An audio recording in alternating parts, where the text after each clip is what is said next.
Hey all, J-Man here. I just want to tell you about beardedshirts.com. It's a great place to get a lot of cool superhero shirts and other merchandise. You can scroll, they've always got sales on. As you can see, they've got these really cool print all over shirts, which I really love.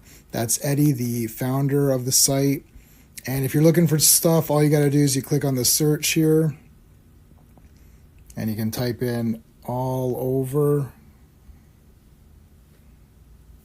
and that's going to show you the all over prints, which are really, really cool.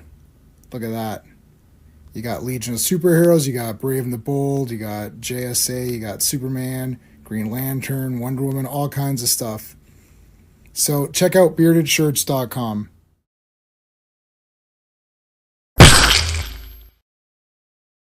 Hey everybody, welcome to Fantastic Fridays, where we talk about 4 issues of Fantastic Four Volume 1. Today we are covering issues 111, 112, 113, and 114. The Thing and Hulk are going to have a little fight. They've never fought before, except for the 100 times they fought prior. No, they didn't fight that many times prior to this.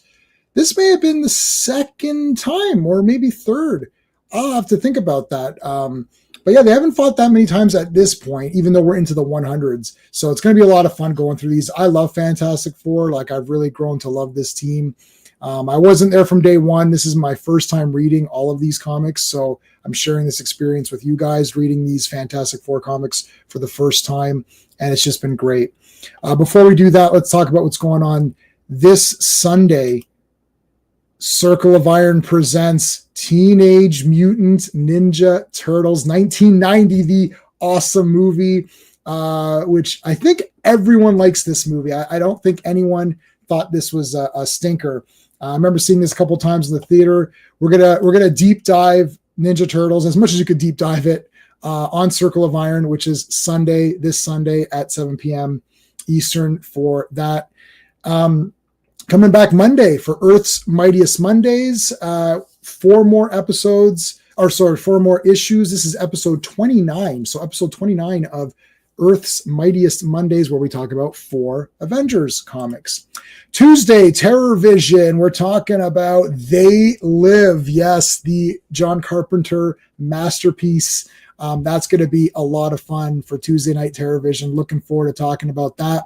That's actually hosted by my friend Pete on his channel, Wrestling with Horror. You've got wrestlers in a horror movie. So I guess it's more of a sci-fi movie. But anyway, that's going to be on Tuesday Terror Vision. Wednesday on the War Room. This is sponsored by the Action Elite. I'm going to be talking about Speed. Yeah, with Keanu Reeves and Sandra Bullock, Dennis Hopper, and also Jeff Daniels is in there as well. So, classic action movie on the War Room, hosted by the Action Elite. That's going to be on Wednesday at 8 p.m. That's going to be 8 p.m. Eastern time. We're back 1 week from today for another Fantastic Friday, where we talk about the next 4 issues of the Fantastic Four. That'll be episode 31 of Fantastic Friday. So yeah, looking forward to that one. All right, we already have a lot of people in chat, and there's super chats and all that great stuff. And thanks to everybody who's here. Let me thank the channel members real quick, and then I'll bring everybody in, okay? So these are the super friends of the channel, and they're the channel members. So we appreciate them, and we shout them out at the beginning of every stream. So, of course, big shout out to Dan, Sean, Steven, Brennan, Mark D, RR, Philip Story, Digger Jim, Quagnar, Just Joe, FK, and GT. And we always thank Clobberin Times. You could put a CT in this chat. This is the big one for Clobby. This is his favorite team, favorite character on his favorite team. Big tribute to him. So please make sure you put a CT in the chat to honor him. Okay. All right. Let's bring in our regular co-host. Hello. Hey, yeah, Just there's a trick to that whole Hulk thing fight. It's so stupid. It's like they fought once before up to this point, right. But then in the 2000s, Marvel produced another comic called Fantastic Four: World's Greatest Comic Magazine, and in number 5 of that, they retcon a fight between the first and second fight. So this is the third time in continuity. I'm gonna beat them up. So dumb. Anyway, fake. Shenanigans, all of it. comics, why do we love you? I don't know. I don't. All right. Well, let's bring in. Well, in honor of They Live this Tuesday, let's use this to bring in our co-host tonight. Well, when you get some kind of master plan, you let me know, huh?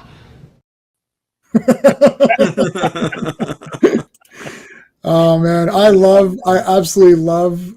First of all, I love that movie. It's a 10 out of 10. Spoiler alert, it's a 10 out of 10. But Keith David, look, I love Keith David. He was being a dick. And I remember my grandfather, I always tell this story, my grandpa was watching it, he's like asking me in Croatian, he's like, why isn't he putting the glasses on? I said, I don't know. Like, what is his problem? Like, put them on. He won't do it.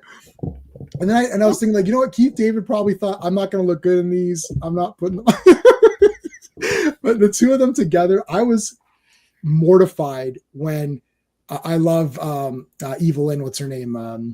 Gosh, what's her name? With the gray eyes, yes. Yeah, with eyes. Oh my God. Meg Foster. Yeah. And she shot. Oh, I was like, no, you killed them. I was so upset. I was like, no, because those two guys just walking after they beat each other up and they're all just beat up and they're walking together. That's super funny. And then they're cleaning each other up. He's like, what kind of stupid suggestion is that? And Roddy Piper's like, when you get some kind of master plan, you let me know. I was like, yeah, I'm with you, buddy. Like, what the shit? Like, it's like, what's your idea? I saw this in university. I'd seen it before, and like when he says that, the crowd erupted. It was like there's one of these giant halls at York University. Yeah, when you get some kind of master plan, you let me know, huh? You know what's funny about that movie is we always forget.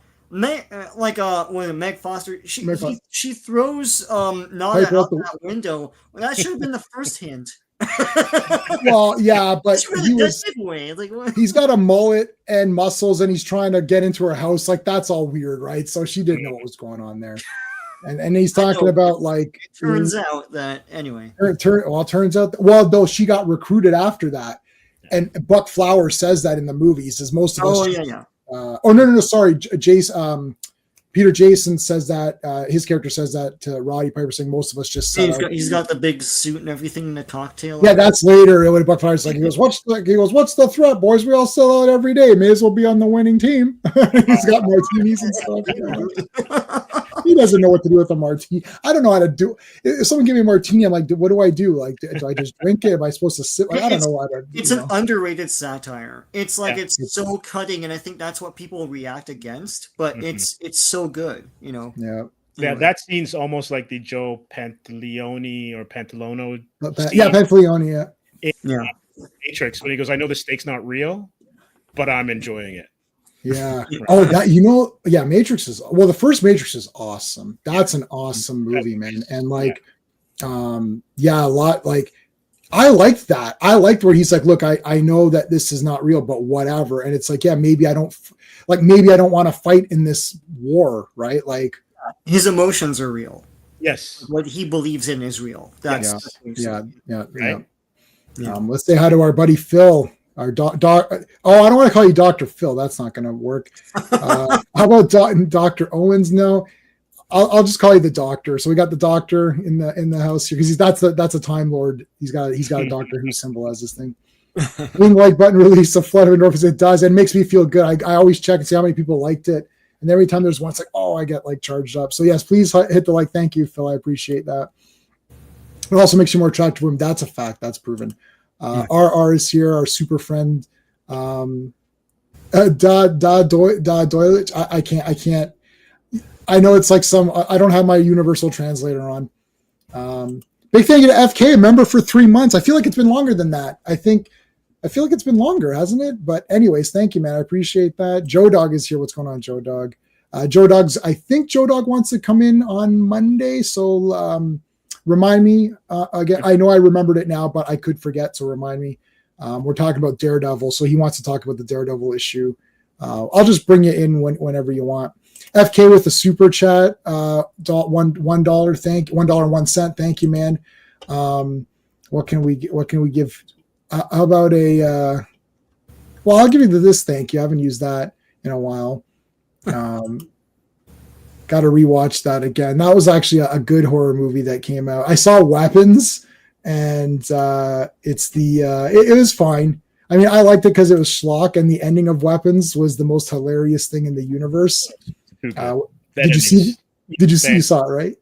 The ending's pretty good. And then Sean doesn't care. I know what happens. I haven't seen it yet, but yeah. Well, it's absolutely. I cried my eyes out laughing because it's like these kids just went out and tear her to shreds. It's like Raising Arizona and what's the other one? We just saw it, Point Break. Oh, Point Break, and stuff. Yeah. Oh, yeah. Raising Arizona. I haven't seen that since it came out. That movie is boss. It is good. What's all this? See, is this like some kind of? But is I reckon understand Canada. Oh my God. Yeah.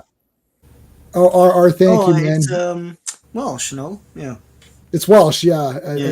But I can't. I gotta let Vaughn know that RR loves his intellect. That's amazing. Oh, so yeah, you know what? He did comment. Actually, yeah, RR commented on my stream. So just like tonight, we're linking these up so everyone is watching. So please hit the like wherever you're watching. Oh, you know what? Let me turn the comments on so people can see them. I always forget to do that. Yeah. Sorry, guys. Last night. Yeah. I forgot. Sorry. Yeah. So we've been getting comments from other people's streams. So you'll start seeing them now. So our listen to the Age of Apocalypse stream. Nice. Vaughn is clear. Great intellect. Yes. Me appreciates Man of Steel. So there you go. The thing with Vaughn though, is that he just presents his point of view in a confident way. So the thing is that like, I mean, I've got the clip. Actually, I'll play. You have the clip. Yeah. I'll play that clip for this, and this goes for Vaughn. And this is another one of my favorite John Carpenter. We could basically just clip every John Carpenter movie. Here we go. Can't argue with a confident man. That's him. And that's him. He's confident. He says what he thinks, and that's it. Which is fine because everyone's got their point of view. And look. I buy all these movies anyways. So like, it doesn't matter to me. Like, you know what I'm saying? Like, it's like, I'm an idiot for getting it if I don't like it anyways, but I collect stuff. So it doesn't matter. No matter how much I don't like these Superman gun movies, I'll still be pumped up to have the Superman trilogy thing of like, Superman and Supergirl and whatever, Man of whatever, La Mancha. I don't know. But right. Anyway. And then a month later, we'll have to get replacement discs. For all those because they'll be wrong or whatever as usual. FK says even legal language even though it's definitely good. Oh no, dude, another super chat. Wow, thanks, man. I did okay. That's man. They did well today. I think they're in the finals. Yep. Canucks finals of cheer for women's rugby team. Okay, yes. Rugby. Yes, I love it. It's my favorite. It's my top one favorite sport of all time. Never missed a match. Sarcasm's dripping. Sarcasm, yeah. I didn't even know what was going on. Okay, but who are playing the World Cup next? Yes, beating the world champ. Yes, oh, awesome. Well, I don't know. Like, how about since we talked about Power Rangers, I'll give you that one. And what else do I got? And Cora Jade, who's no longer in wrestling, which sucks. But oh well. I need to get more current wrestlers. I did get Stephanie Vaquer's autograph from the WWE shop, so yeah. That was cool. Sean cursed. Poopy. Yeah, he cursed. It's Welsh. Yep. There you go. I should learn Welsh since my name is Welsh. I'm just a poser. Well, we call you CN. See, everyone calls me CN. I don't understand why they get that though. I don't know. R and I were watching Anti-Derivative Jill's stream today. She was talking. I also put it on sometimes too, but I'm at work, so I can't really. Yeah, but they were tripping all over my name, and I was like, "Yeah, I should really change the YouTube name, I guess, at some point." But yeah, why? Oh, people know what Sean is now by this time, I think. But they're like Decepticine, and I'm like, "No, what in the hell are you doing?" With Sean Connery? Wow. Yeah. Outtakes. Okay, so clip those parts and have a Christmas tape of outtakes. Yeah, that'd be good. Yeah. That would require me going back and figuring stuff out. That's like never. That sounds like work. That sounds like work. Yeah, I don't know. All right, what else we got? That's true. Ouch. Hail, by the way. Yes, hail. Wonder if Yondu. Yondu blue skin Yondu. Here we go. That's me talking. Who else we got? International talk, like Pirate Day. Yeah. Who else we got here? that film is a stinker. What you're talking about? TMNT? No way. Is a title that I've never been drawn to. Well, you probably won't care about the movie then because there's a lot of silliness, but when Shredder shows up, it's pretty badass. And Is there a lot of silliness in part one? I can't. Yeah, I just rewatched it, and it's just that it's just them being annoying. Like the the problem is like It might be that you're in your 40s. Yeah. I was gonna say I'm at an age now where the Ninja Turtles are super annoying, but I'm not annoyed with them because I love them from back then. But if I had just watched it now, I'd probably be annoyed by them. Oh, that's interesting. Yeah, Yeah, okay. I think I'll watch it again. Is that how you are now? Yeah, no, I'm not annoyed by them at all. I love the movie, 10 out of 10. I love it. No, like I've watched 100 the times. litmus test is Goonies. It's like Goonies there's a certain annoyed point me. where I'm like, these kids are super annoying. Like, But see, those kids are not ninja, right? No, that's true. By the way, speaking of, I just watched episode 2 of The Master tonight. So glad I got that on Blu-ray. Lee Van fucking Cleef, that's his name. It actually said, I was surprised that they added that. The F LV. Yeah, LVFC. That's his official What's name. the F stand for? It stands for Lee Van fucking Cleef. awesome. Anyways, what an awesome show that is. I think they only fought Fantastic Four 12. Yeah, so we're gonna Sean sort of address that. Yeah. Some CTs. Classic Comics is here. Classic Comics will be here on Monday to talk Avengers with us. Thank you. Muscles, mullets. Yeah, muscles and mullets. Yeah. Muscles and mullets. That's what I said. That's it. JR is here. How is it going, JR? You're okay, right? Not feeling any effects of any gunshots? I'm just you're too young for that. I'm having a stroke. That's a deep dive, man. It's a deep dive into cliffhanger television. It's a generational thing. To us, it's whatever, but to everyone else, like, what do you mean? Yeah. But the Shadow, I think it's underrated. I agree. I love the Shadow. It's cool. He was my choice for Batman back in '89. I thought he would have made a great Batman. Yes. Our good friend Phantom Outsider is here. Thank you, man. Oh, our super friend Brennan is here. What is going on, Brennan? What's up, Brennan? You loved my hat yesterday. Thanks for the shout out. Yeah, the Blue Jays hat. Still don't get why the goalie doesn't just move a little bit and like I don't know. Sean Bean. Yeah, Sean Bean. Yeah. That's Sion Beon.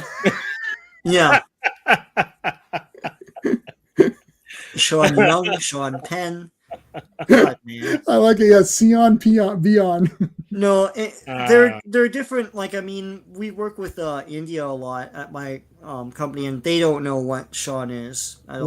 Well, tell them to take a long walk off a short pier. I don't know. Know it. Yeah, it's got the canisters from Daredevil. That's correct. Yeah, with the hand and the foot. So it shows you over. But Overmind is really yet. Oh no, Overmind is awesome. Next week, Dr. Doom FF. Yeah, I haven't read next week's yet. It's on the fill in the blank list. So this is today's. Trying to speak Welsh. I thought you were having a. Oh yeah, no. Team has written by. Oh yeah, R is going to join us. Eastman Laird's love letter to Mark Miller's Daredevil. Yeah, and parodies a little bit. Love those guys. Yeah. All right. Yeah. All right, we're caught up. Woo! Let's talk about FF111. Sean, help us out. All right. Fantastic Four Volume 1, number 111.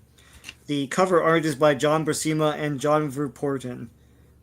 This is released in March 16th, 1971, but the cover date is June 1971.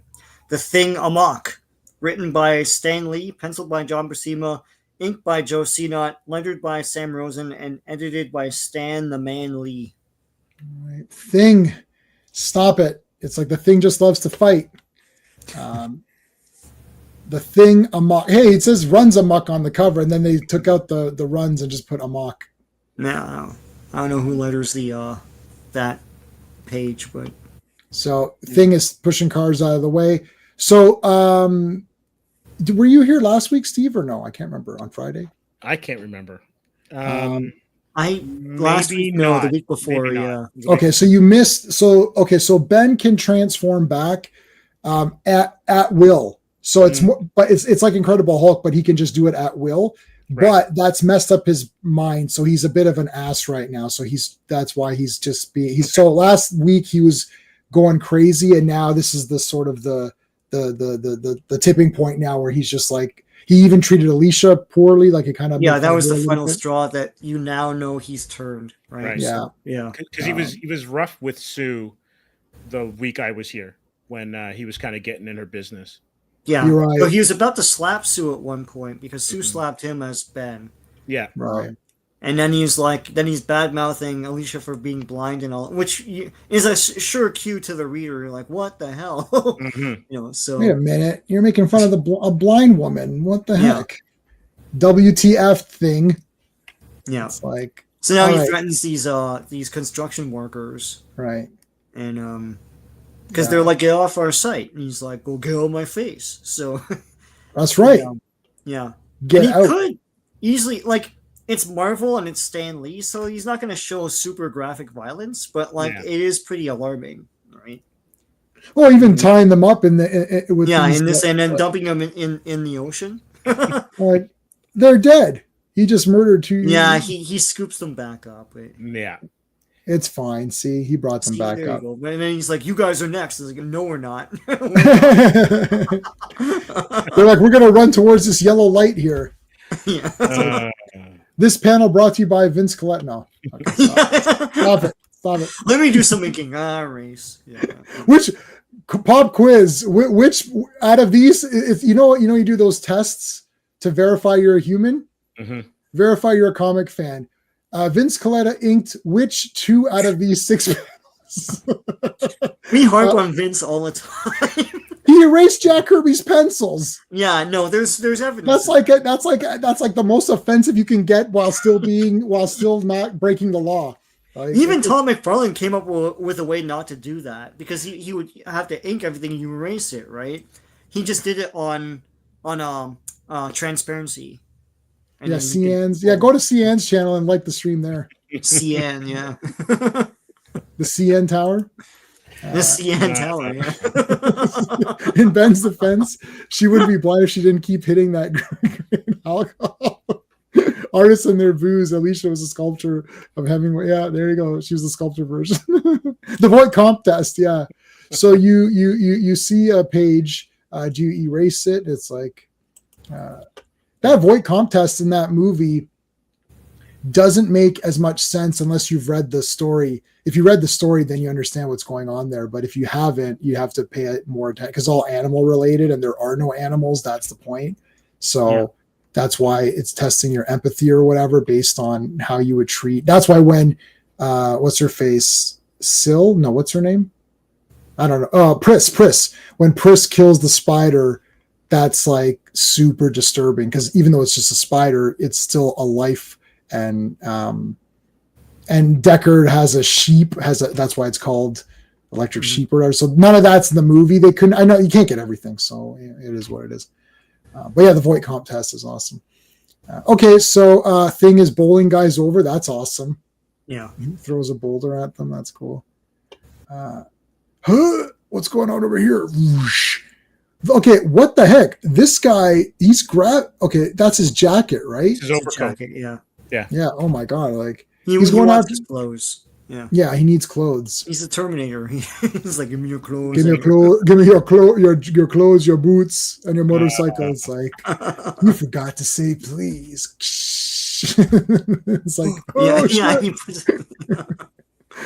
the part 1 scene is better because it's Paxton and Shao Kahn and all those guys. Shao Kahn versus the Terminator, and you guys. Oh no, does Bill Paxton get? There's a test for you. Who gets the arm through the stomach? Was that Bill Paxton or Shao Kahn? I can't remember. It's one of those guys. I don't remember. I think it's Paxton. You'd have to look at it. Yeah, you have to look it up. Okay, so he turns back with Crackle. Yeah. Now they don't know. Hey, have you seen an orange rock creature running this way? Nope, I haven't seen shit. He's probably down there. Oh, okay. Oh, look at the evil look. Yeah, man, that's a great panel. That's awesome. He's like, ha ha ha. It's like I tricked those losers. It's like Johnny and Reed are trying to figure out what to do here. Let's go talk to Agatha. Agatha, I know you were supposed to take care of Franklin for 8 hours. We're going to have to make it a little longer. I've been taking care of this boy for 72 hours. It's like, yeah, I haven't taken a shit or a piss because I can't leave the kid alone. It's like, I need help. When are you going to take this kid back? When you can make 100 reads, why can't you make like 2 of you? Like just. The true. comeback. That's how she got him out of. I don't know if you were here for that. He was in the negative zone. Yes. And stranded there, and then she made a diversion by making 100 reads. Yeah. So there you go. Yeah. Have you ever seen Alicia? No, she has Fanti. I know it. I called Stan, and he confirmed it. So it's definitely when all the cops don't realize that he's barefoot. Yeah, he's barefoot guy. Well, like I like the actress they had for this role, but I want this Harkness, like this unassuming old lady that has all this like magic power and stuff. Yeah, Catherine. Why didn't they just use that same? Catherine Hahn is amazing. Don't get me wrong, but it's not this Agatha. You lose some elements of fun when you do that, right? She's just a lady. It's just a. They could have made her. They could have given her at least the gray hair or something. They could have frazzled her up a little bit, right? It's the anti Aunt May kind of sentiment, right? Yeah, right. Yeah. Where like if you're gonna make Aunt May hot, because when you think about it, Agatha Harkness is Aunt May with Namor's eyebrows, so she's mad old, and it looks like anything that Marvel was doing, they de-aged anyone that's right, north of 60 for like sex appeal or something, but that's not what this character is about. I like the unassuming but like powerful. I like that kind of character. That's not what the Catherine Hahn version is. That's, no, not. But all right. Okay, so she's gonna take care of the kid. They've got to figure out how to help Ben out. Get a bit of a recapper. Remember all this shit happened? Yeah, I remember all that. No parking. I'll show you about no parking. And he turned back in. I mean, he was Ben for about like 3 minutes, and then it's like, and then he's back to the thing. And I got to agree with them. These no parking signs really piss me right off. It's like, and then people just park anyways, and that pisses me off even more. So then I agree with breaking that thing. He threw it at Johnny as a spike. Wow. But he's irresponsible because he melts it, and all that melted metal goes down on the people below. Aunt May, Agatha, Madam Web. Yeah, you're right. Yep. Judi Dench would have been like, oh, there you go. Yeah, Judi Dench was that would have been like crazy. So he's melting this guy's car. I hope this guy has insurance. Yeah. Like he comes out of the restaurant. He's like, "Where's my car?" Oh, it's melted. Like, okay. Like, why live in New York? All this shit. New York and Gotham are the two places that you don't want to live. Yeah, like Galactus landed of all places on Earth on New York. Mm-hmm. Like there's no other place he could have gone. Well, he looked for where the most people are, so he could intimidate everybody. Yeah. Throw some water at him, melts that down. Fireballs. This is pretty good. These two guys. I wonder, like, Human Torch could beat any of these guys. Guaranteed. Like, Human Torch can destroy the Thing. I would think. Yeah, tire him out, but going like supernova or something. Or yeah, like Human Torch is crazy. The other problem too is like everything around him would be destroyed too. So yeah, he would just take everyone down. To everyone. Yeah. Yeah. But Johnny's. I mean, he gets caught up. They're writing him as a teenager, so he gets caught up in emotions and stuff, and gets hot-headed, right? Hot-headed thing. Hot-headed, and he gets all pissed. No.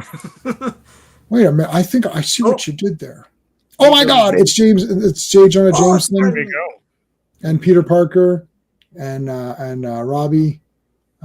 It's like Jameson's like the worst criminal. He's the worst villain of all time.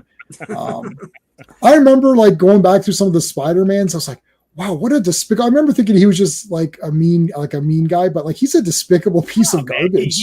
He funded Scorpion and stuff like that. Like and different robots.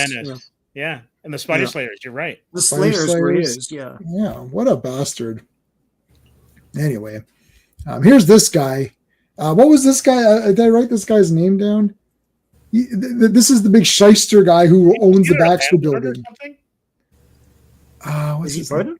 Is he their landlord? I can't remember. Yes, he's He's the their landlord. Yeah. I'm trying to It's figure his out first where's appearance. what was his name. I don't know. But then you got all these people pissed off. Oh, look Go at away! that. Like I love the afro and all the hippie styles. Look at that. Yeah. It's of the time, yeah, they cast someone too old. They died by the next movie. They had a lot. I like how these people had time to go home and make these signs and come back. Yeah. What are you guys doing this afternoon? Well, we're playing bridge. Well, we're making signs, protest signs against the Fantastic Four. Oh, yeah. I might do that too. Okay, cool. Let's make a project out of it. And what if the Fantastic Four don't like your signs and your protesting? What are you gonna do? One has fire powers. One's a rock monster. Yeah.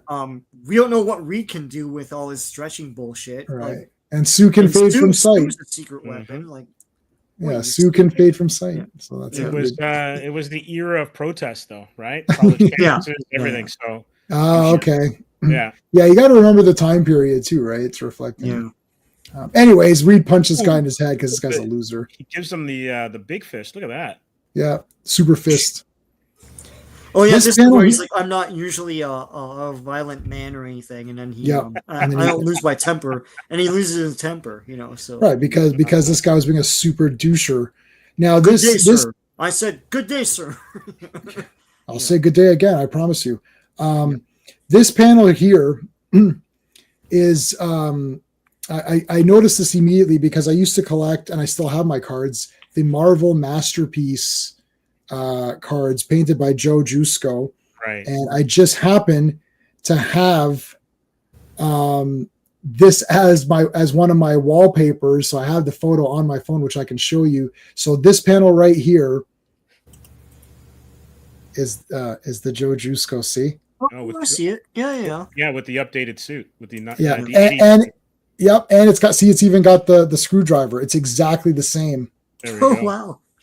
Yeah. Cool. So I noticed that immediately. I was like, hey, that's the panel. Because I used to look at those cards, like those painted cards. I do have the first 3 series of Marvel cards when they were coming out. But once they started to move to the Masterpiece or Masterworks, Marvel Masterworks cards I think Joe did the first series, and the second series was multiple artists. Mm-hmm. Yeah. With Joe returning to some. But that I was like, oh my God, that's the Reed card. That's so cool. They released a big hardcover book of all that art last year. That's awesome. I wasn't gonna get it, but like it's pretty cool. It is awesome, and I met Joe Jusko, and he signed he signed my corner box. I got a Namor corner. Because he was redoing all of those. Yes, yeah, he was redoing them all. So I got Namor. Next time I go, I'll get Cyclops, which I also have on my phone. 1966 New York probably had the highest energy consumption of any city in the world, so it makes sense. Yeah, it would draw Galactus. Interesting, yeah. There is a protest and a praise of a kiosk in the lobby of the Baxter Building. Reed takes the money and doesn't care. Yeah. Reed's handing out the signs. Yeah, playing both sides. Yeah. You use this sign. This will really irritate Sue. Sue's hair is trash. What? Did you see what they said about my hair? All right. So Ben, did you see what Ben does to Johnny? That's hilarious. Over here, like yeah. He grabs that thing and it's like rips it. It's like, he like encased him or whatever. Like no oxygen, so he flames off. Yeah. Flame off. Oh shit. Go flame off yourself. How's that? Yeah. Flame on. Flame off. Flame on. From Wayne's World, Game On. All right, so he gets out of there. Sue's watching on TV. She's not even watching it. She was watching Brady Bunch or something. Then she's like, maybe I'll tune in and see what's going on in New York. And Agatha's like, but this is the episode where Jan, whatever, fails her test or something. Like, well, too bad. I got to see what's going on with Reed. So Sue's like, I got to go. I like this like gargoyle thing here. And this is one of many sort of like hints that the baby has power. Like we know it's going to have powers, right? she's like, oh, the baby is disturbed by the news, and she's like, well, don't watch the news. Like, he isn't watching the news. Yeah, so I don't know, like he senses it or something like that. Right. Yeah, he recycles them for the next protest. They'll protest again shortly, I'm sure. All right, he's going back to the bank. Remember, he went to the bank, and that's when Janus came in and interrupted him or whatever. So now he's coming back in. I don't think they can really shoot the thing. Well, the police have a bazooka somehow. So look at this. Look at this gun. This is the Terminator 2 gun. Yeah. I swear I will not kill anyone. It's like, it'll be too late. This entire issue is actually very accurate to the cover and to the title. Mm-hmm. Yeah. We're almost done. There's like a page or two left, and it's just been Thing destroying everything. Yeah. Ripping cars apart. Carjacks this guy. Look at that. I love get out. The roof off of it. That's hilarious. Yeah. The suspension would never hold him. No. Yeah, that would just crash or whatever. I don't think he gets far in that car anyways. Yeah. So they put the force signal out. What is it? I figured out what to do. All right, well. Banner, Bruce Banner, contacting Bruce Banner.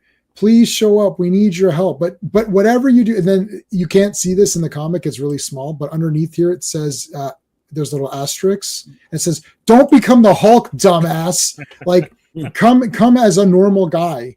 And Banner's like, yeah, okay, I see there's a message for me. I'll just turn into the Hulk. Like, we literally told you not to turn into the Hulk. Oh.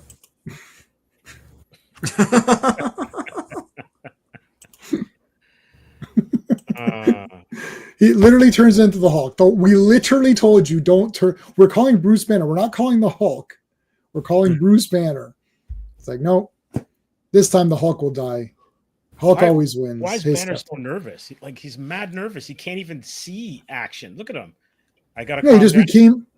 He's living in the wrong city. Then, like, New York's not the place for him. Yeah, I think. So I think what they're trying to say. So I think they say it in the next issue where just seeing the Thing auto triggered him to become the Hulk or something weird like that. It wasn't. Yeah. That's weird. Now I know we've seen this cover. Classic cover. Yeah.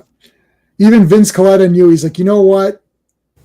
We don't need a background on this one. We'll just put the two guys. He didn't ink it.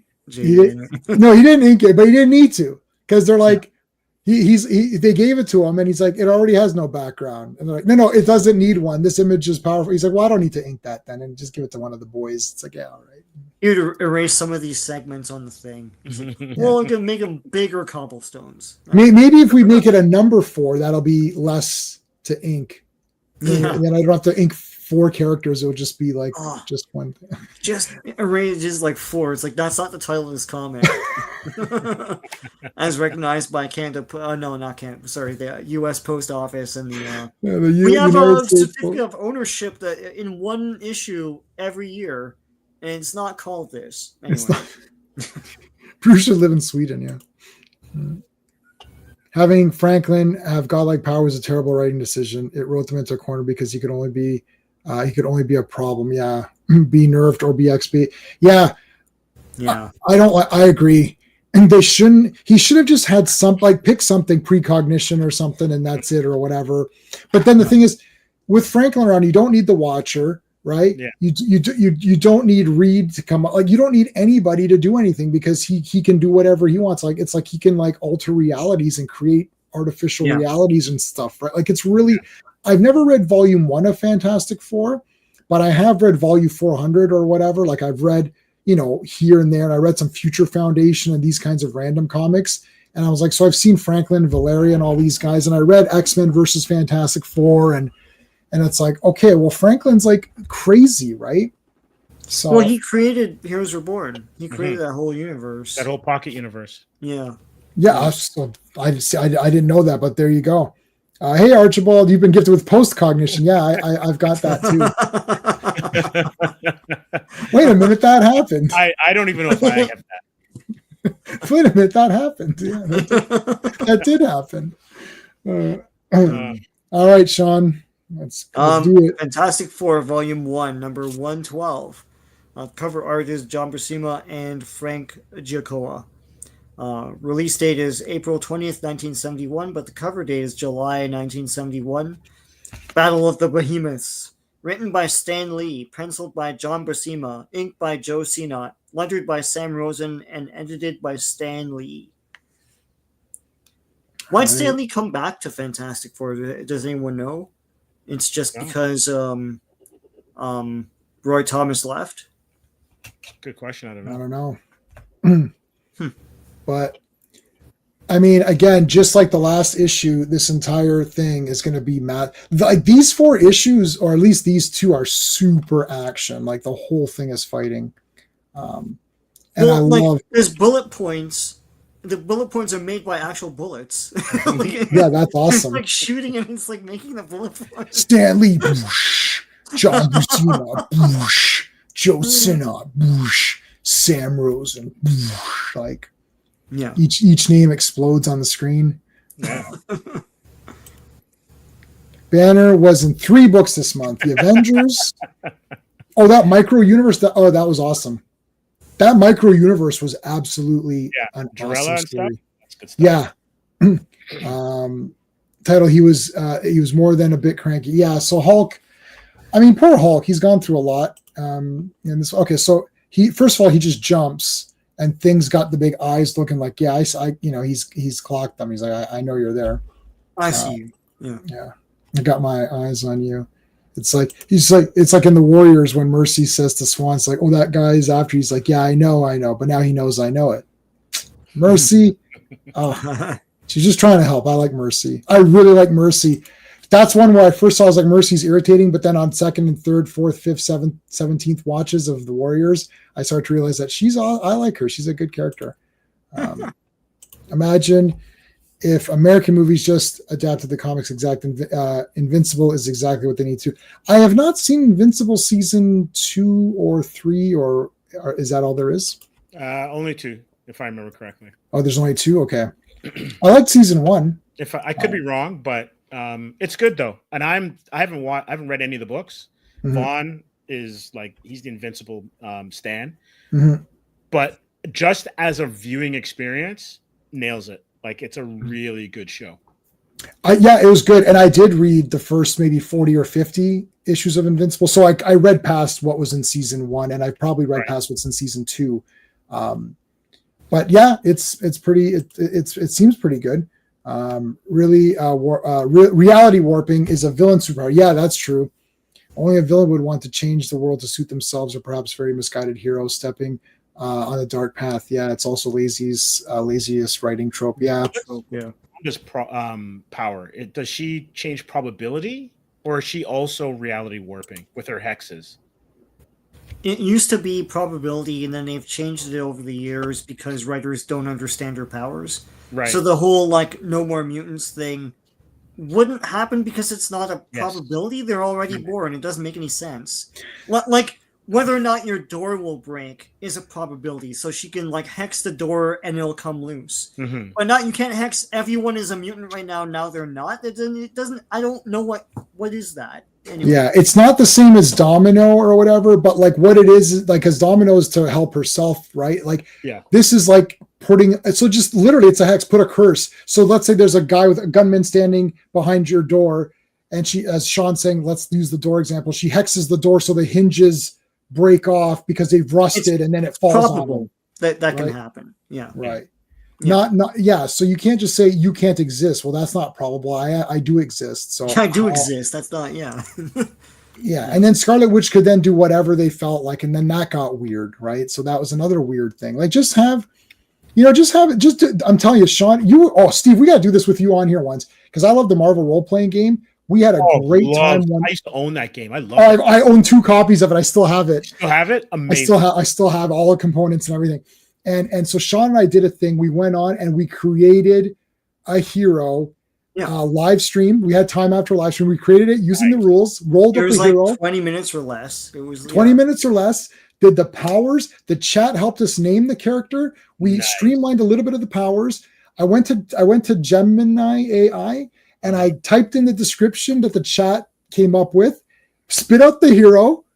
It looked awesome. I was like, this is pretty damn good. We just created it. We should do a stream. Let's do a fun one like that. Create some heroes with the chat. Yeah.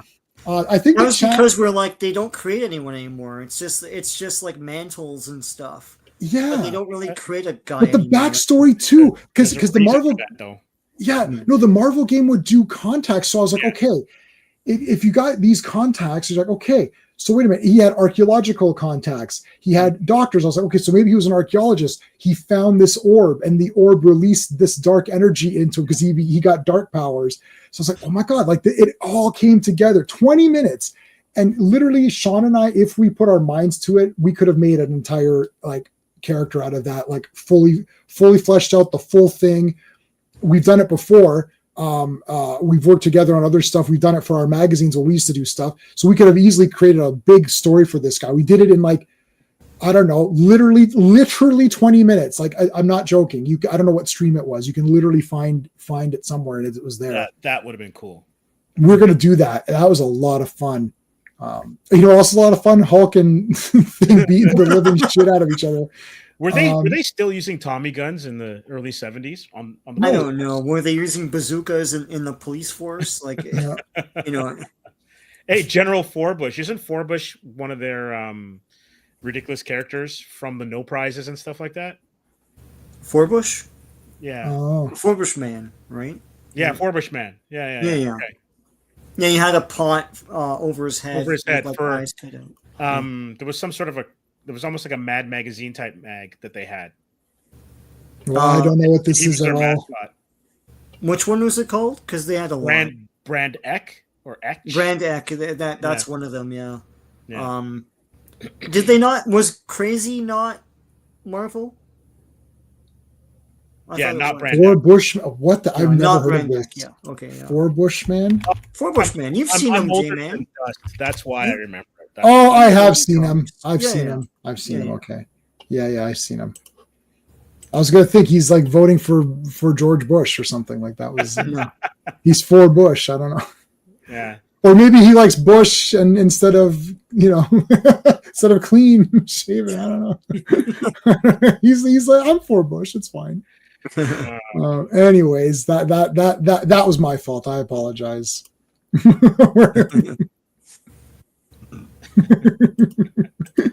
I apologize. Okay, let's get back to the action here. Reed, I don't know why Reed decided to play rollerball right at this moment. Like, dude, like James Conn called him up. Hey, Reed, you free? Join. We need someone on Houston.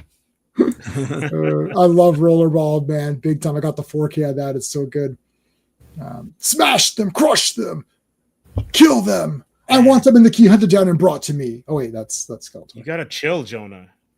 Look at Jonah. Yeah, he's biting that cigar. Like that's gonna fall. Like he bit through it, right? Like, yep. It's too thick. Yeah, don't smoke while angry. Character creation was a favorite part of superhero RPG, especially the villains and vigilantes. Yeah, Marvel and Heroes Unlimited Champions. Totally. Oh yeah. You told me about that one. I think I found it. Actually, I think I found it. It was rip off. Yes, it looked like that. Yeah, he's like Bush. Yeah, exactly. Flame on. All right, so he doused them, and then he grabs him. Come back here. Get over here. So these protesters. Are you sure you want to continue with this course of action? Would you like to continue? Yeah. Yes or no? Yeah. It was the 70s. You're right. So I guess he had no choice. So anyways, they're trying to figure out how to get Ben back to normal, and it's not going to happen just yet. But they're gonna have more of a fight. Bacow smashes head through all these things. Here comes the Hulk, picks up a tree. So last issue, he destroyed a bunch of cars and street lights and no parking zones and all that. Yeah. And now they're destroying the wilderness. Central Park is taking a beating in this issue. Central Park. Yeah. Just sprinkle cigarette ash into your cereal. Yeah. I don't know what that means. What it? Well, because I was talking about the smoking. Yeah. Oh. Well, it is. Smoking is cool. It is actually. It looks cool. I wouldn't do it, but yeah, everyone knows it's cool. That's why someone started. No, it looks awesome. That's why people start smoking. They don't start smoking for their health. They know it's bad. Oh, to look cool, yeah. It's like I look cool. Are you smoking? No. You get smoke you breaks and stuff. Yeah. You get smoke breaks. Yeah, one every hour. Yes. All right. He pulls. My God, he pulls like the ground. Like, I don't know. yeah. The thing about these comics in the 70s, and that it struck me also, like, because I think Sean, I'm not sure if it was you who looked at the Hostess ads. Yes, Sean. Yeah. They would, especially Hulk. Hulk had this amazing ability to be able to like rip up tarmac and roll people in it like it's a carpet. Yes. So I don't know how this grass is like a rug, but the properties of grass in the 1970s was definitely different than nowadays. Yeah. I think they're thinking of not AstroTurf, but the God, mind blanking. When you buy the rolls and then and you for like gardens and plazas and stuff like that. Yeah. Guys, just a reminder, hit the like, please. We really appreciate it. We're streaming this through all of our platforms, so wherever you're watching, hit the like, and we would love to have you be a subscriber of all three of us, since we all have similar content, but we don't overlap the content, so it's not a repeat. It's not repetition. So Comics Asylum, there's the link right there. That's Steve's channel. Also, he's got a Kickstarter, which was coming out sometime soon. We'll talk about that when it comes out. Here's my channel, JMan77, easy peasy. Sean's channel, or Scene's channel. Sorry.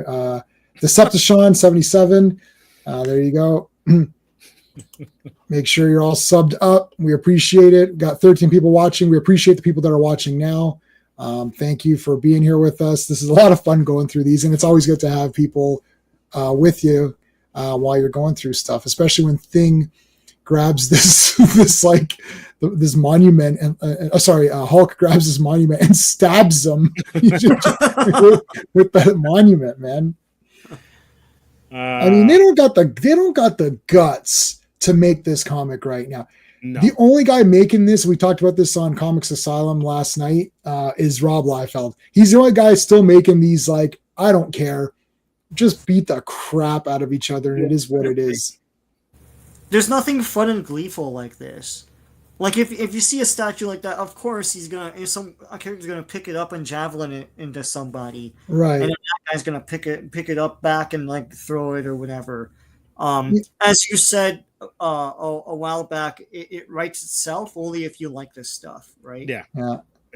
Sean and I would, every time we're like, this kind of stuff writes itself, and then Sean always has these great things, but then I occasionally get one. Sean has about one a week. I get about one a month, but like I had a really good one because I had a big epiphany. I'm like, you know what? It doesn't write itself, because I was talking to my wife and she wouldn't know what to write because she doesn't care. Yeah. And I was like, right. If you don't care about these kinds of things, they don't write themselves because you don't care about them. That's why you have all these bad movies. That was my point with the director. Remember when we had I bought that Crimson, the martial arts book. I backed it. Okay. Who was that guy? That's right. With Bruno. And Bruno was saying that. And that was my point to Bruno. Not to say that the directors of these movies are not talented directors in their own field, but they're not pumped up for this geek shit. So they don't know if I'm making Eternals, I'm going to have the most epic, crazy fights ever. I can do anything I want. I have Disney money. I have unlimited budgets and CGI. I have an army of Japanese guys who can make anything on a computer. Sure. It's like, Japanese guys, we need more violence. Okay. It's the frame of reference. That's the thing that they're missing. And for a while they're railing against it. They're like, we hire people that don't know anything about the comics, because in their mind, they're going to bring something fresh and new. But the thing is, if you don't have the frame of reference and what I call the vocabulary of all this stuff, you're not going to understand. You're going to come up with something like that weird Eternals movie or that weird Captain America 4 or whatever the hell it was. There's so much I could do with that just sitting there watching it. and it's like, he's not even the main character. What's going on here? Anyway. No.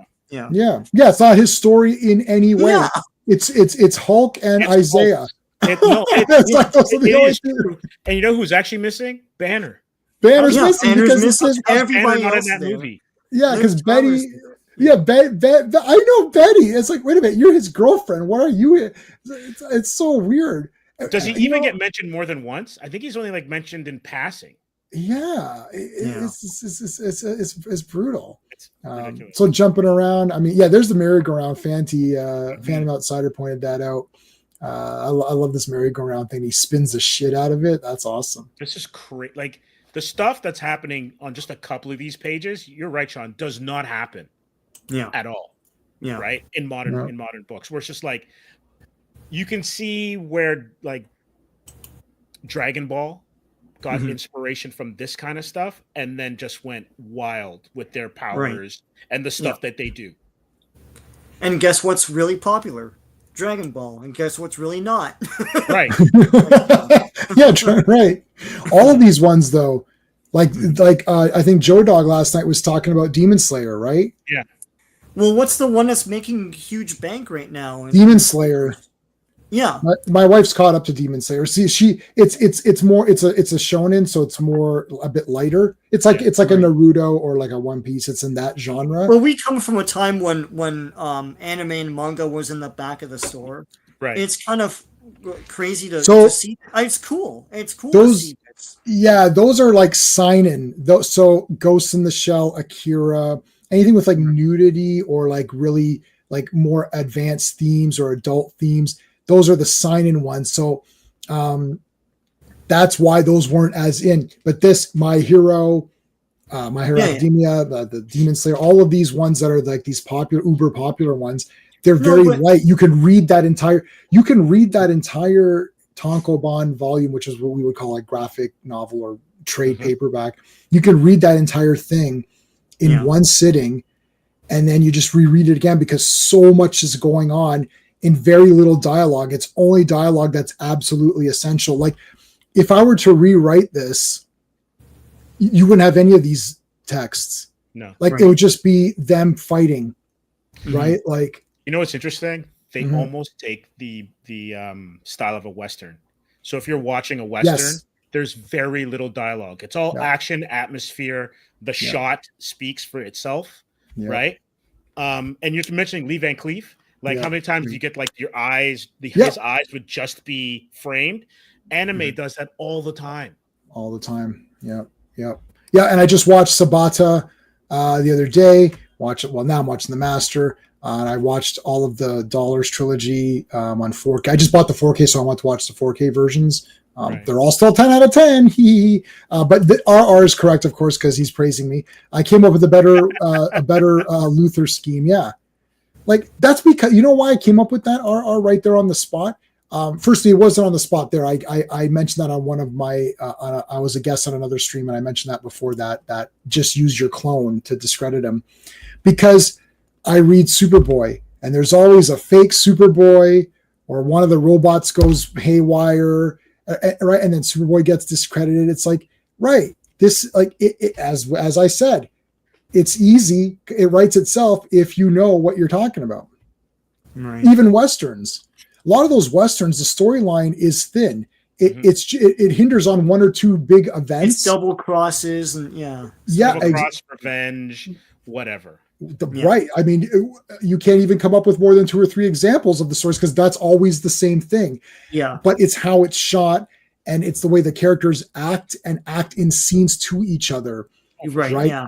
That's once you get pumped up for them, and then you're like, it's like that's the bad guy, the parkour guy. The parkour guy. I was like, oh, Sean, you're frozen. No. Oh no. Okay, there's a parkour guy. There's a parkour like guy in Savannah. I'm like, this parkour guy's the best. He's like jumping on the roofs and shit. I'm like, I can't believe it. And they team up with that guy at the end, and then the other guy. There, you're back, Sean. You're back. Yeah. You're back. Sean, I think you're back. Okay, maybe he can't hear us now. Maybe. He'll figure it out. That's the thing, but that's even why like wrestling works, right? Like wrestling works because it's good versus evil. There's something that happens where you know the good guy's being wronged, and you're looking for retribution. Right. And then you want your villains to be charismatic. Yeah. And if you just use that formula for all types of storytelling, you're not going to go wrong. Yeah. So yes, so Agatha, we're looking at here, Agatha doing some spells. She comes into this room here with her crystal ball. Let's look in the crystal ball. There's Reed and whatnot. Sue checks on Franklin. Cut back to Alicia. Alicia has longer hair in these post Kirby issues, and she's got the green and yellow look here. Pretty cool. Now we get an It's Clobberin time. But versus the Hulk punching this crap or whatever at him, the bricks here. Nothing can stop Hulk. Nothing. Oh, they just fall off the roof here. Hey, Daniel, how's it going? Yeah, so it's like super like action falling down. Whoa. Like grab onto this. Whoosh, bust through the window. Going down this elevator shaft, like holy crap, eh? Like they're not messing around. No. So I want to shout out to Daniel. Daniel was on with us for Imperious Rex. So we're doing another Imperious Rex. When are we doing the next one? Not this Sunday. I think we're doing it the 28th, buddy. So if you want to come on the 28th. That is the day of the Toronto Comic Book Show, so Sean and I will have stuff to show on that day. And I'm going to be getting some Fantastic Four stuff because Fantastic Four is just a great comic. So I'll probably just be heavy doing Fantastic Four. Okay. Love the Hulk art. Yeah. Think she got short hair. But she thinks she got short. Yeah, oh no. What do you think? They're holding the mirror up. It's like, I can't see it. Like this wrestling, they're having some Roman Greco wrestling here. Yeah, totally. Throw him against this Department of Sanitation, or throws him against the wall and then goes to the sanitation truck. Oh, that is nasty. He peels this back. Yeah, and rips it out. Hulk's gonna smell like poo. He is gonna smell like poop. Sean, you're frozen. Yeah. Am I still frozen? No, you're. I can hear you, but you're. Yeah, we can hear you, but you are frozen. God. Sometimes the computer behaves, sometimes it doesn't. Yeah.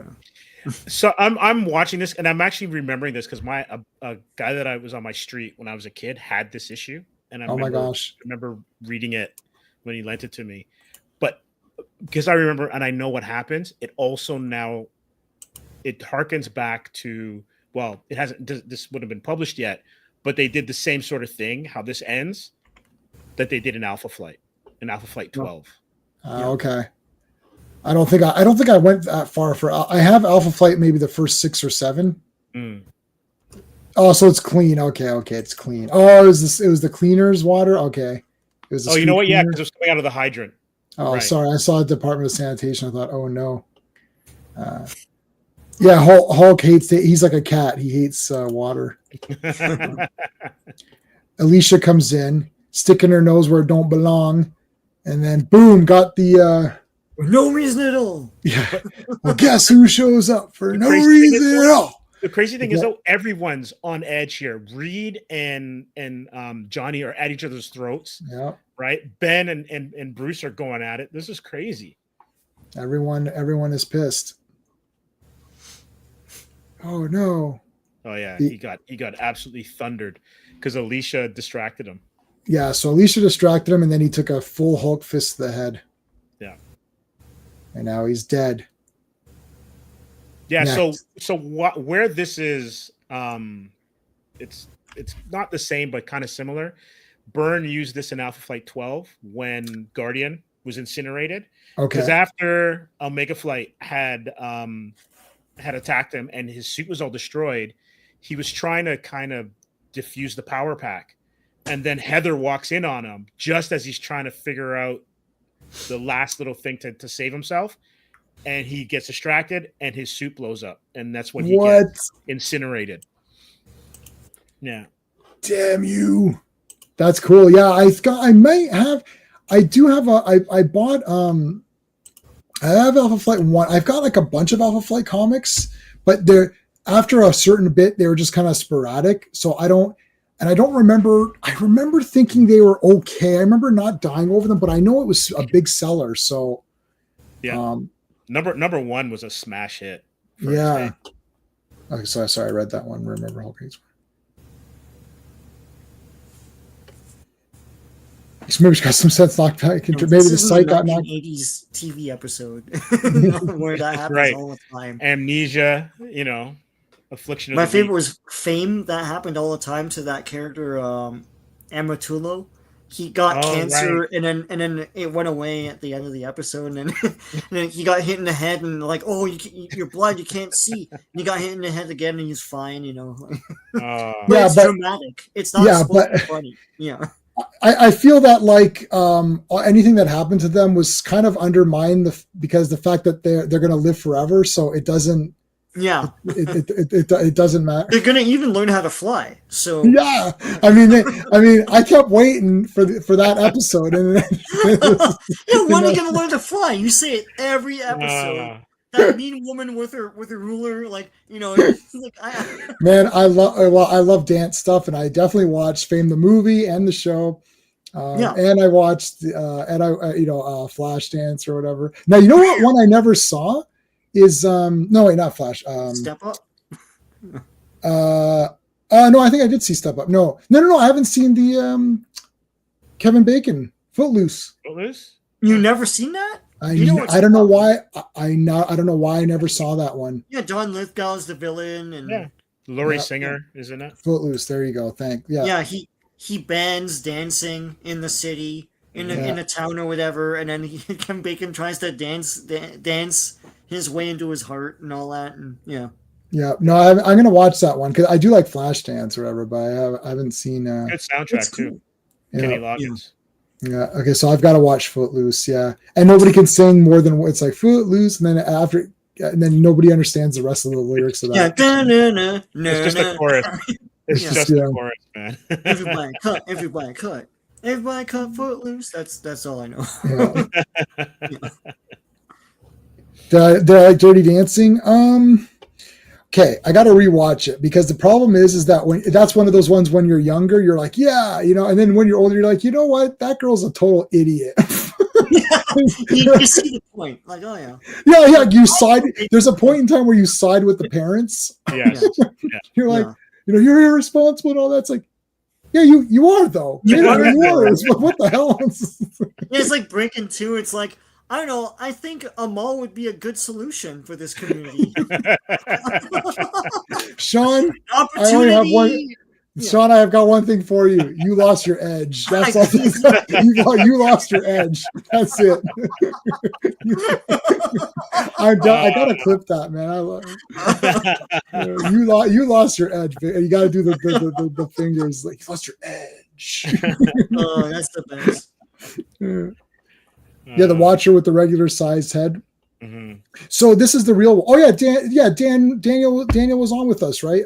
So you saw. Did we talk about the Watcher? I feel like we talked about it. Yeah. So the Watcher was normal. This is the real Watcher. The jacked up. He's jacked up. Super muscular. Mr. Olympia 2 times. Mr. Universe 3 times. It's the latter half Vince McMahon version of the water. Wow. This is the Triple H Volume 2 or whatever, 2.0. Where you right here, he's cutting a promo. It's like SummerSlam. It's like Cosmic Slam. At Cosmic Slam, all those Eternals are going down. It's like, I don't care if you bring in the Celestials. I don't care if you bring Eternity. They're going down at Cosmic Slam next week. He does the math promo from. I'm telling you, this is the real Watcher. It's like 3-time Mr. Universe, 4-time Mr. Olympia. Okay, and then we got this guy is awesome.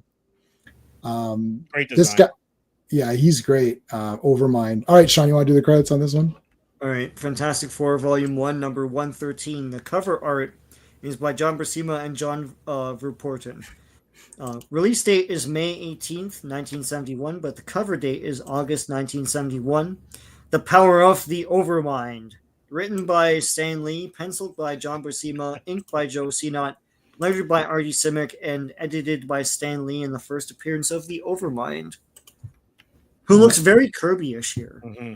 He does. I was going to say with that. The yeah. armor and the designs and the big helmet. He's got Hella's stockings though. Yes, he does. Yeah. Oh yeah, Living Tribunal. Yeah. and then the Eternals come in with like the big NWO music. It's like they're Living Tribunal. The Eternals here, they're not the Eternals. These aren't the real Eternals, right? Yeah. The real the quote unquote, the real Eternals were supposed to be in their own, and they're supposed to be their own continuity, right? Because that's when Kirby. They were supposed to be, and then they folded it into Marvel. And at one point, Icarus fights Hulk, but it's a robot Hulk, right? That's the one issue I have of Eternals. Yes, yeah. Yeah, it looks like he's being Hulk on the cover, and it's a robot. So, And that's the bottom line, because the Overmind says so.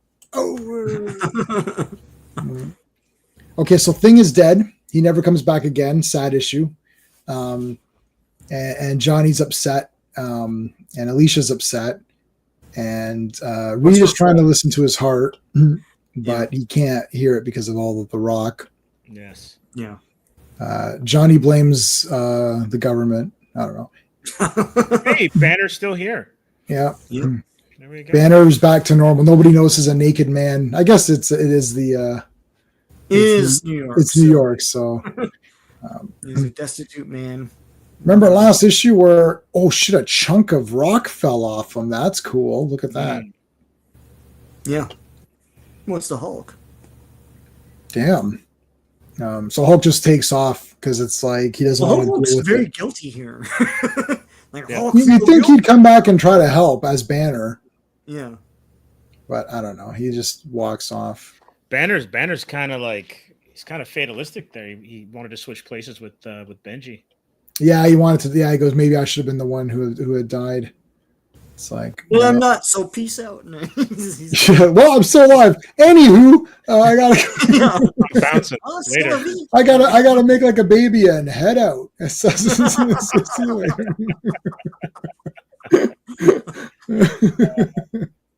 All right. So, what did he? Can he find a pulse? Yeah, he can't find a pulse. He's a rock. Yeah. The Overmind is the villain that mind controlled the Squadron Supreme. Yes, eventually leading to the collapse of their society, setting up the limited series. Yep. Yes, which was a great limited series. I love how his pants always rip evenly. Yeah, just below the knees. They always do. Those are very good pants. Peter David had a good. This is during the Joe Fixit era where he basically bought his pants from this one place. So that's why they're always purple, and he never would end up naked. Yeah. Perfect. Designed just for that. I can't be the one to die. Well, I'll have to work. Yeah. got up to my own. I got to go back to my own comic. My own comic's not going to just continue without me. So anyway, so the cops also are now trying to arrest the Fantastic Four, which I mean that doesn't. Oh, Reed with the move. Yeah. He's got the moves like Jagger or whatever it is. Speaking of breaking, it's like whoosh, like he boogaloo shrimped his way out of that one. It's like holy shit, this guy got out of there. He got out of there. It's like, well, yeah, he's Mr. Fantastic. Then he became a ball here. And then Sue's using the force fields to keep the crowd down. I must say, I must be crazy helping you like this. So Johnny just automatically believes that Thing is dead and can't be saved. Reed, to calm him down, explains to him that, I think I could. No, he doesn't say that. He says nothing, and then it just causes more confusion.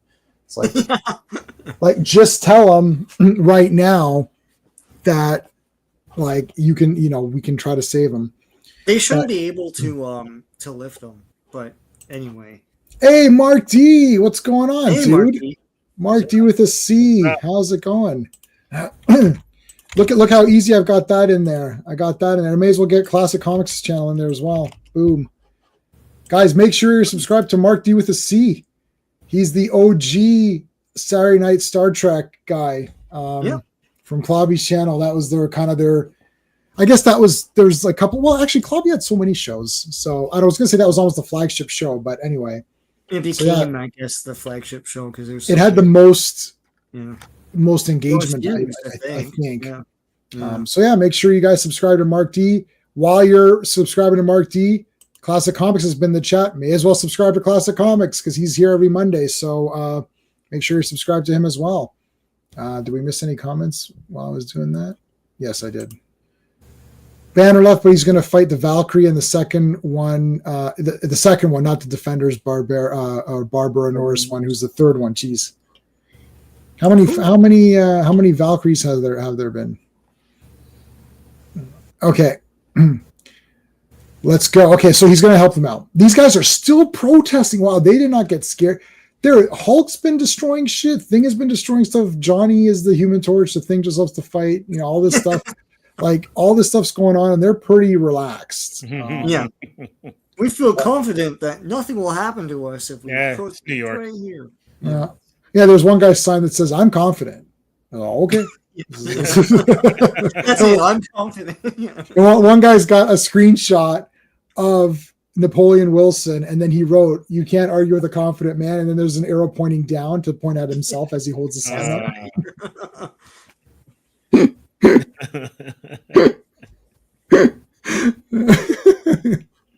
All right. So, anyways, they're looking up. Okay, bring Thing in on a stretcher here. I don't know why Reed's ordering pizza at this time. It's really weird. Like, let me just order a quick pizza because we're gonna get hungry later. It's like, no, Reed, there's no time. There's no time. There's no time. So now he does feel pulse. Right. Yeah, that was a great show. Yeah. He I've been watching all of Next Gen again for the fourth or fifth time, and every episode's 10 out of 10. I don't know how you guys were ranking them. Like I was going through, and you guys were giving some B's here and C's. I'm like, you guys are insane. Every episode is an A+. I don't know. It's like I can't think of one bad episode, and I'm on season 6 now. I just watched the one with Jordy today where that woman is accused of murder, but there's like some changeling thing that's like that copies them. And I absolutely loved it. Vaughn is in the chat. Vaughn, you got compliments earlier on, buddy. Absolutely, bro. Oh, you got Can they scroll up? Can they scroll up in the chat or no? It depends how many chats there've been. Oh, so Vaughn you got high praise from our good friend RR, who thought that you were very intelligent. No, I'm serious. You're putting LOL. I saw that. No, it's true, bro. It's true. You gotta go to. I'll show it to you. I'll put it on my. I've got it on. The problem is RR watches it on my channel, so he commented it on my video after the fact. So we'll get back to that. Johnny, no one likes you. The original Enchantress, Samantha Parrington, and Barbara. No, okay, so yeah, there's 4 Valkyries. Jeez. You'll be on Retro Nerd Girl. Oh, Retro Nerd, yep. Tomorrow at 4 p.m. for Superman 2 watch party. Yes. Well, Superman 2 is 10 out of 10. Clobby didn't like that one, but that's okay. The real Superman 2, Mark? Yes, the real Superman 2. The daughter one. All right. First 2 seasons. It's a lie, Mark. Stop lying to the audience. So before we started it, I told my wife, I was like, nobody likes the first 2 seasons. I was like, we're going to find out today. We're going to find out if this is fact. Just like Jonathan Frakes. Season 1 of Star Trek and season 2 of Next Gen are not that good. Fact or fiction? It was fiction. They're awesome. Like they're bloody. Every episode is bloody awesome. I love every episode. Jonathan Frakes. I was like, we're doing it.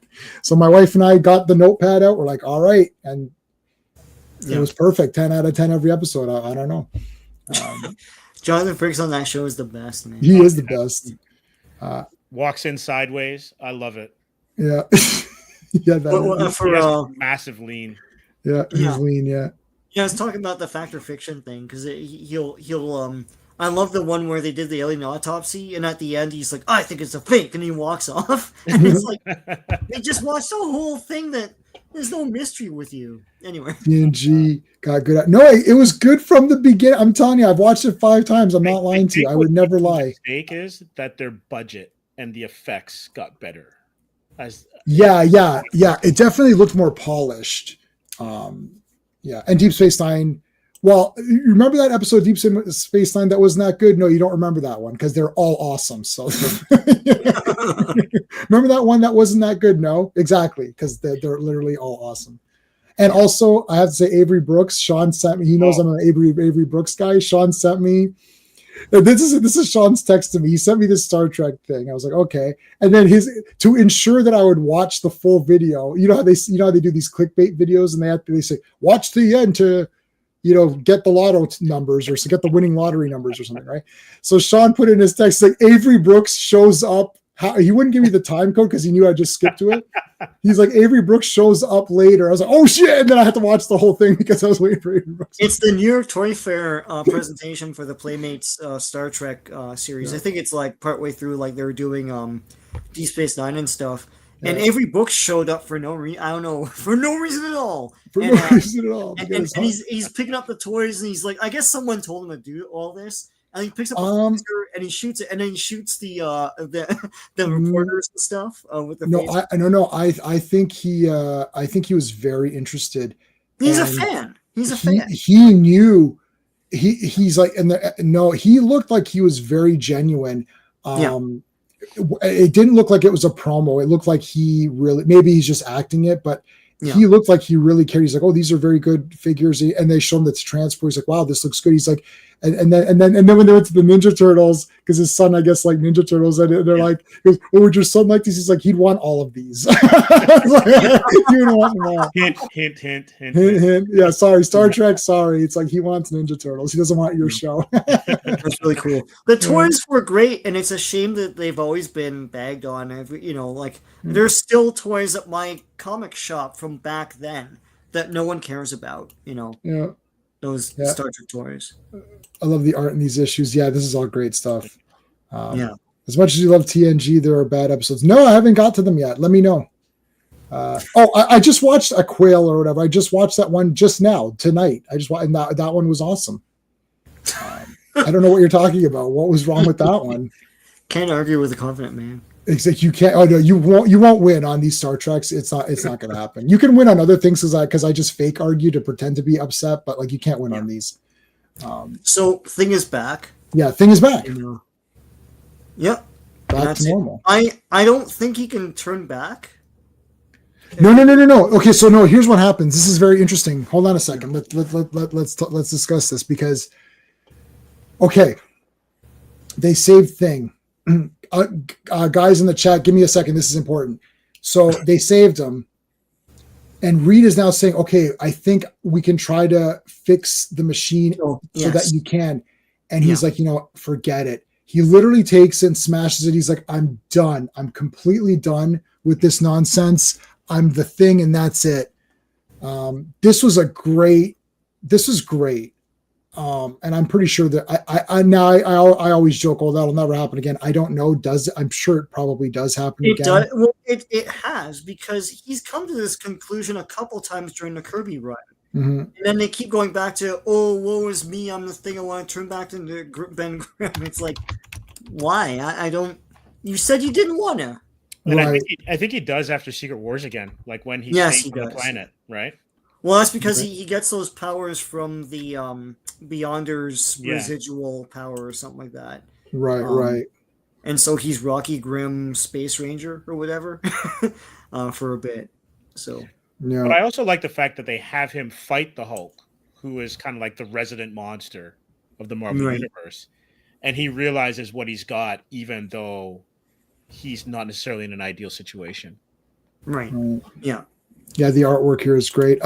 Sub Rosa, I don't think I've seen that one yet. Which one is that? I was trying to look it up. Is that the one where Beverly Crusher is being seduced by Dracula from Monster Squad or whatever? That one was pretty cheesy. So I might think that one is not that great. Wait a second. Is that the one with the ghost where she's seduced by the ghost? Yeah, the ghost. Yeah, that's what I'm saying. Dracula from Monster Squad. That's the actor. That's how I know him. Okay. I was like, oh my god, it's Dracula. He's seducing. Yeah, that was weird. That was weird. That was pretty weird. But Highlander 2 is a great movie. We need to stop. We need to put the kibosh on this whole rumor about Highlander 2. Firstly, it's awesome. Secondly, it's even more awesome than I'm saying it is. So I mean, Sean Connery comes back and teams up, and they're fighting Michael Ironside. I don't understand. And the guys have jetpacks and wings, and the sky is red. Like, I have no idea what movie these people watched. Oh, they're aliens. That's stupid. Well, okay, who cares? First, I didn't see the alien version. Secondly, who cares? Like, what's the other explanation? They're just immortal because of reasons. At least, I don't know. I'm okay with them being aliens. Why not? Ben is smiling on that panel. Yeah, you don't see it too often. Yeah. This was a nice. That was really nice.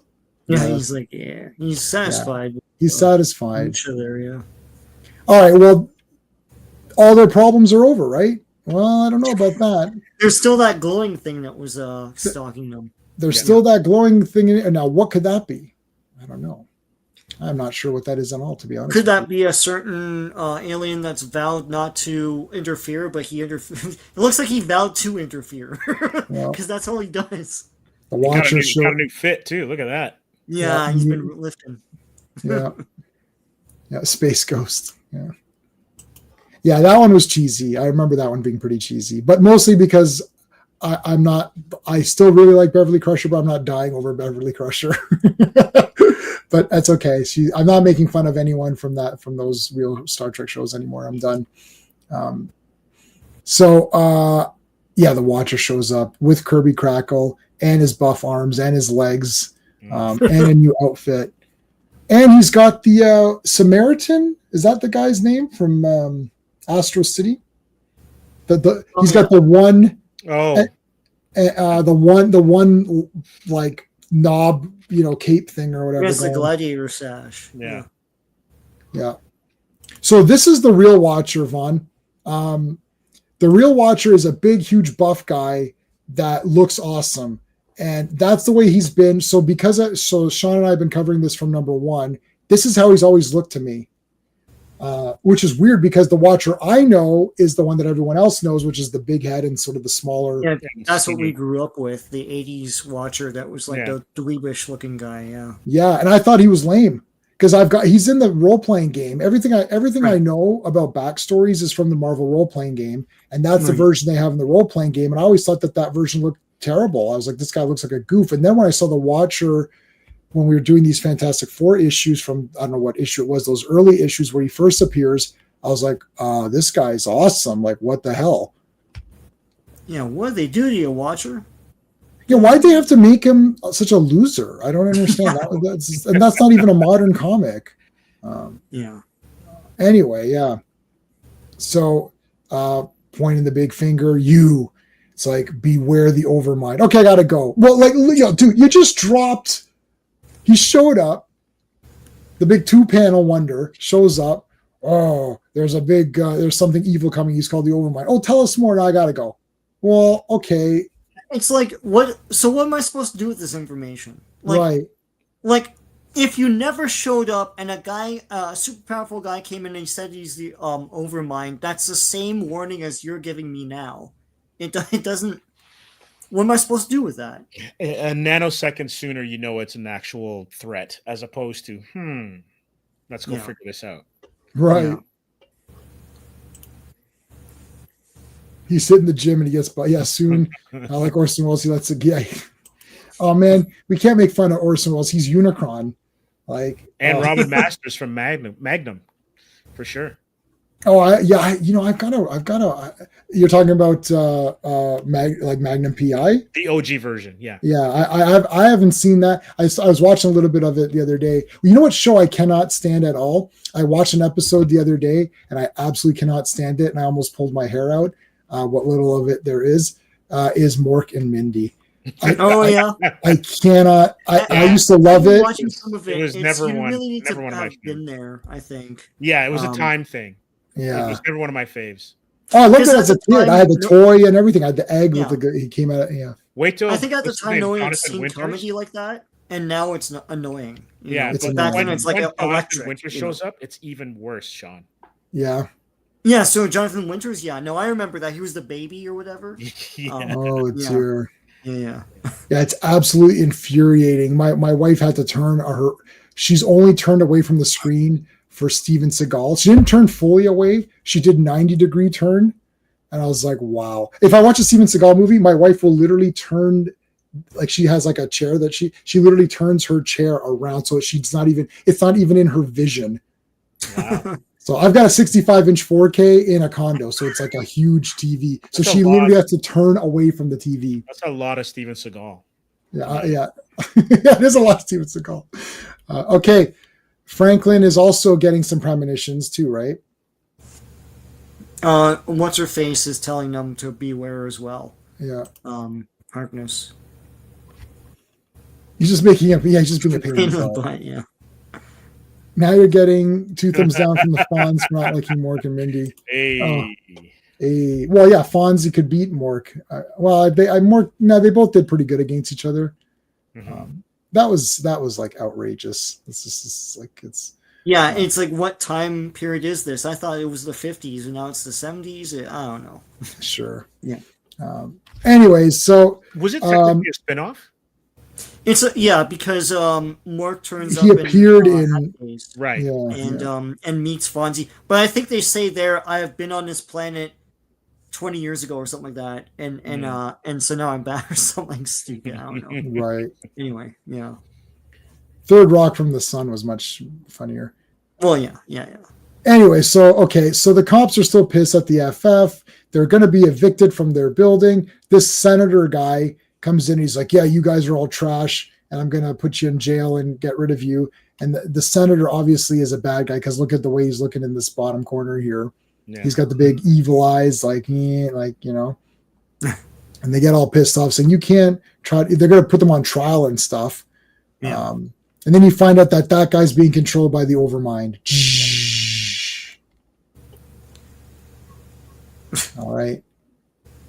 I like this cover. Fantastic Four 114. So this will be the last comic we look at tonight. So before we look at it in depth, Sean, what have you got going on your channel? I've been loading a bunch of stuff, but I have to make more videos. So I put up Marvel 2-in-1 number 14. So I'm going through all of those on my channel. I've been putting a lot of stuff that pertains to Halloween because I'm getting more into the spirit. So I put up a video that goes through Hellraiser 3, the comic adaptation, if you didn't know there was one. The Creepshow 1982 comic adaptation with some classic EC artists in there. Jack Kamen, Bernie Wrightson, I think, did the interiors. I'm going to put up more videos about horror movie DVDs. I know they don't get as many views, but I have fun doing those as well. And I'll go through more comics, the Marvel 2-in-1. I'm probably going to do Ghost Rider, Tomb of Dracula as well, heading into the spooky season. Okay. Very cool. Steve, what's going on with Comics Asylum?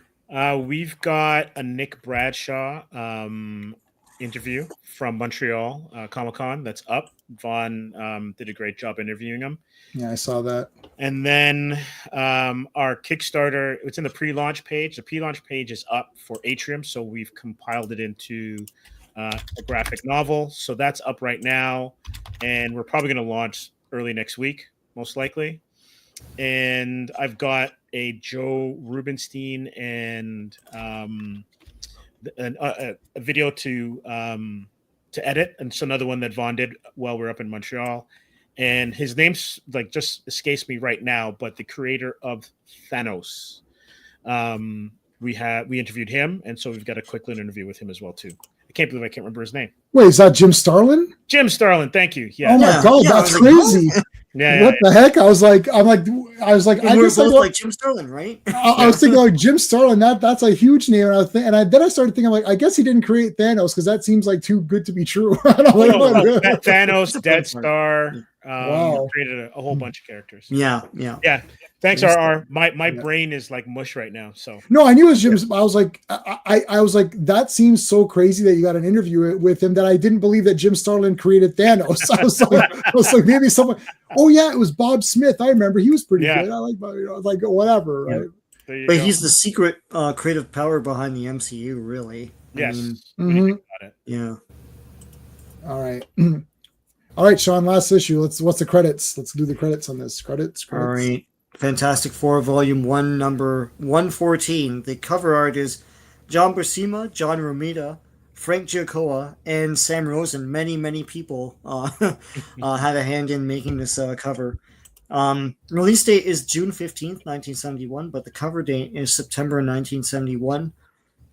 But Who Shall Stop the Overmind? Written by Stan Lee, penciled by John Buscema, inked by Frank Giacoia, lettered by Sam Rosen, and edited by Stan the Man Lee.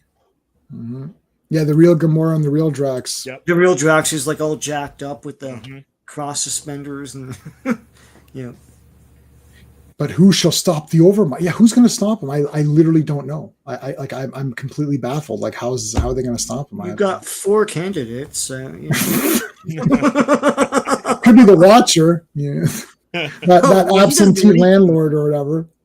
I love when they show his pad on like the moon, and it's this like deluxe, condo thing. It looks awesome. It looks very, very cozy. Anyway. Yeah, that was good. Yeah. Yeah. So Reed is making out a check for bail here. It's like, yes, and it's $20,000 and things like, where'd you get them? Experiments and stuff. Oh, sure. Yeah. Well, I don't know about that. He's selling a black market liquor in Canada. In Ontario, people are walking into the liquor store and just stealing bottles and walking away. Yeah. And like they're literally not even being stopped. They're told not to. They're stuffing hockey bags essentially. Yeah. They're told not to stop them or whatever. So because they'll just raise the prices for liquor. So there you go. It's problem solved. We'll just pay. The three of us will just pay for it. That's it. No problem. So why stop them? I didn't know about this actually. I didn't, but like, so downtown, I have to take the path underneath the city to get to my work, and there's 2 LCBOs in that path, and I didn't know why there were like 4 security guards with like mega gear in front of those. Yeah, that's what's been going on. Yeah, okay, I didn't know that. No, they're walking with IKEA bags or whatever, and why is this? The whole just thing. Because it's expensive? They're not even hiding. They're just casually walking. Yeah, filling the thing and walking out cash. Like there's no, and like they're being filmed or something. Yeah, it's got to be an aftermarket thing. Yeah, and they're filming. They're getting filmed. Yeah, it's like. And they're like, don't. And now there's like G.I. Joe guys like hanging out right in front of the thing. Well, so I don't know what's going to happen. Yeah. We'll see. I don't know. Yeah. Anyways, okay. So Johnny Storm makes some mist here so they can escape from the crowd. They go to the Pogo plane or a Pogo jet. The Pogo plane. Pogo plane. Where there's a funny line here. Was that in this one or was that last week's?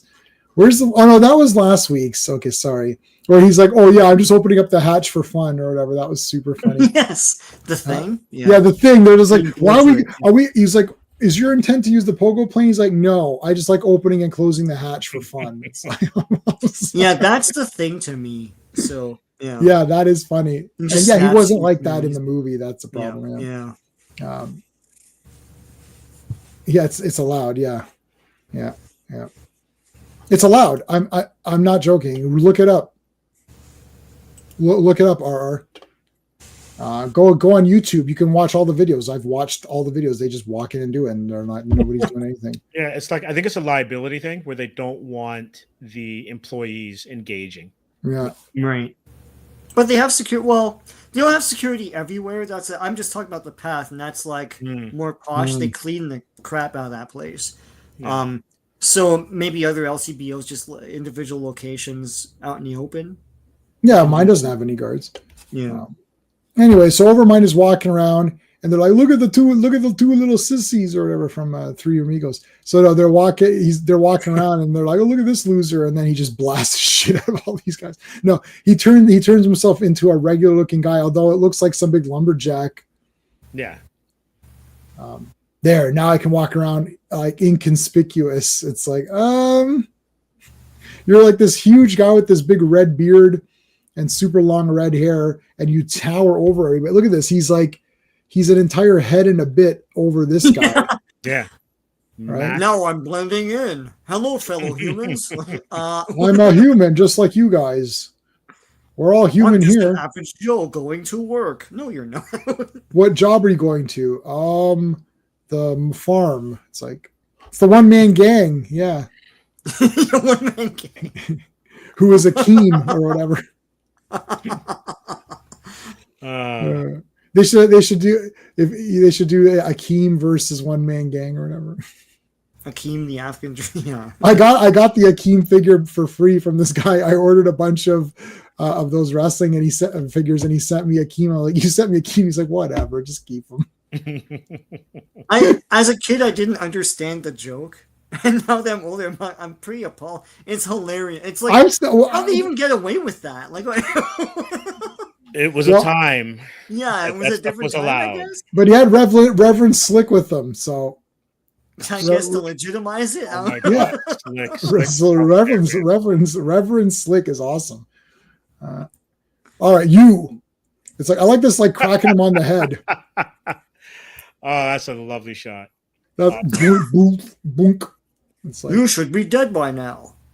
It's like, why are you not made a dead? rock. Didn't you notice that I'm different than the other humans? Stupid. No, he doesn't care. He's Yeah. he see everyone's the same. He's equal. He sees everyone as equals, Sean. Yeah, they're all Smurfs to him. It's like, Yeah. I can't tell you guys apart, man. Like, I'm literally a rock. It's like I'm orange. Like, orange, you glad you're not yellow? I don't know. So okay. So he punches him. Pretty good. Boom. Pretty good. Got a good shot Yeah. on him. Then he turned back to the Overmind. And he's like, okay. Screw this. This isn't working right now. Yeah, he just rips off this pillar. He's like, let me rip a pillar off and smash this guy in the head. Let's have Marvel action now. Dun, dun, dun, dun.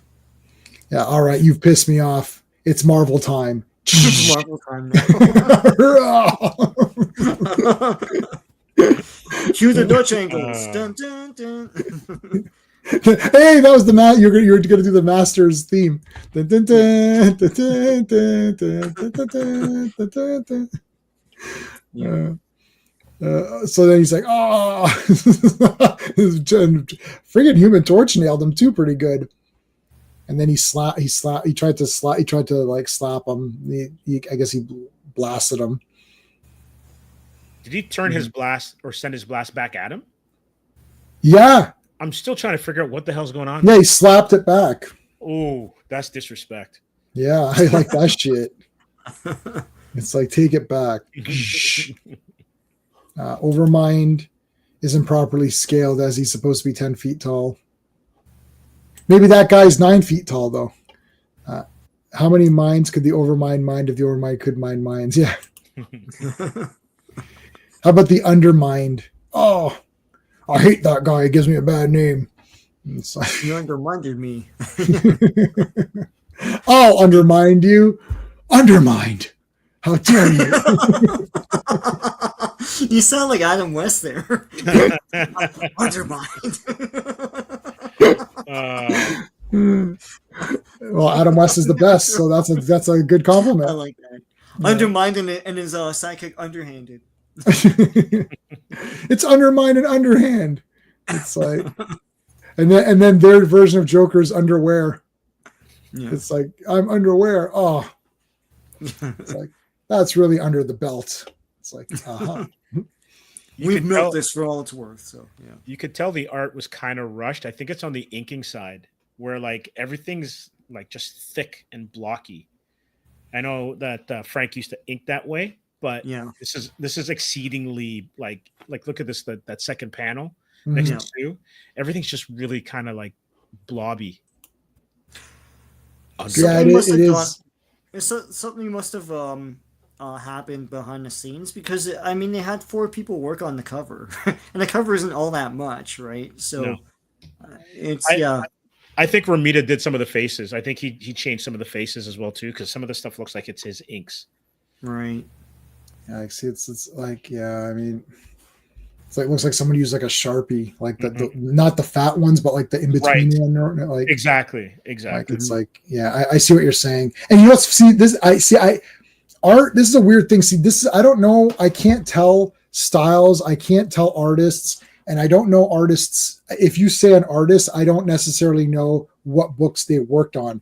So like Clobby, like had all this information. I don't have that. I can just look and I'd be like, I like this or I don't like it. Right. And see, I never noticed. Like, look at the thick here. I never noticed this, and I read this just the other day. And I didn't notice it until Steve, you just brought it up just now. And now like, oh yeah, shit, I am noticing it. But subconsciously I was thinking, yeah, it looks a little bit, it's a slightly different, but now I'm noticing it because you pointed out. But I think it was it Sean? Sean may have said this to me, or maybe it was maybe it was the producer of our show. When I went on, we used to do a live TV show. So Sean was the director. And I did many jobs. I did Switcher once or twice, but mostly I was on audio when I finally, because I did camera work and whatever. So then I was on audio, and I remember, I don't know if it was Sean, it may have been Sean, or it may have been Sean's boss, came over and says, audio, it's thankless. It's the only time anyone notices audio is when it's bad. So true. Right.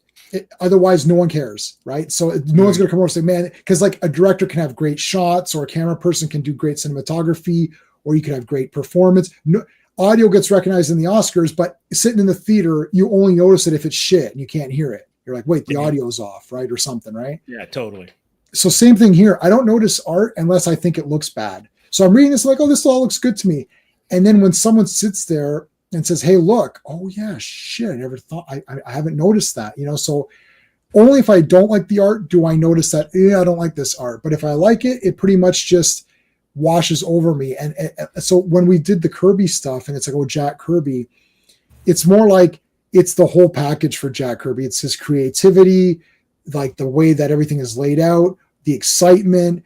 I'm not thinking, and Rob Liefeld said this, so I'm borrowing a little bit of what he said. It's like nobody sat there thinking, hey, this doesn't look like what it should look like. This hand is not a human hand, right? Or this leg is not a human's leg.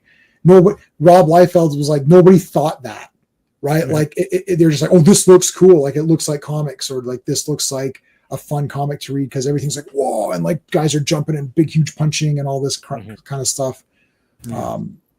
Anyway, so yeah, unless it's bad, I don't notice things like that. But yeah, good. Yeah, you pointed. You're right. It looks like it's like it's like a Sharpie. Yeah, it's just extra thick and not as refined. But like the storytelling, because John is so good. He was so good at what he did that, unless you're really nitpicking, you're not going to notice it. But the storytelling and his draftsmanship is on. Oh, it'd be great to have any of these FF pages of any kind. Oh, this is great though. This guy locked them out. He put a lock on the door. You're not going to work. Yeah, you can't get into the Baxter building, and thing just crushed it. It's like, yeah, okay, buddy. Thanks for your 2 cents here. Yeah. And Reed gets pissed off and throws him out. Yeah. Because he's like, you know what? I've had enough of you. Like, first of all, your mustache is irritating. So you're right away. You're already irritating me. And then you come talking a big game. It's like, okay, well, I'm going to kick your ass and throw you down the stairs. I like that. Wait, I'm calling out Reed on this one. I pride myself on the fact that I seldom lose my temper. Right. He's cursing everybody in this team like at least 3 times an issue. Well, because they're being irritating. He's got to off Sue the other day. Yeah. Well, she didn't. You know what, Sean? Next time Sue makes dinner and it tastes bland, let's see what you do. Let's see how you react. It's like there needed to be more seasoning, and she didn't. Like, Sue, I told you I need more seasoning. Yeah. Go ahead. Sorry. No, it's just like, woman, give me more. Give me my dinner. No, I can't remember what it was. he was working on an experiment, and she said something like, "You're being too feminine right now. Like, get away from me." Yeah, I agree with him 100%. Yeah. I'm trying to. I'm trying. Listen, you know what? I think that was last week. Yeah. Yeah, he's trying to get shit done, right? Well, like Reed has his dick moments for sure. Yeah. No. Well, listen, this machine is not going to make itself. Like, I got to make this machine. The ultimate nullifier is not going to activate itself. So, like, get out of here or whatever. Yeah. Are we getting money for your experiments? No, then F off. Yeah, I should have been like, Stu, you're right.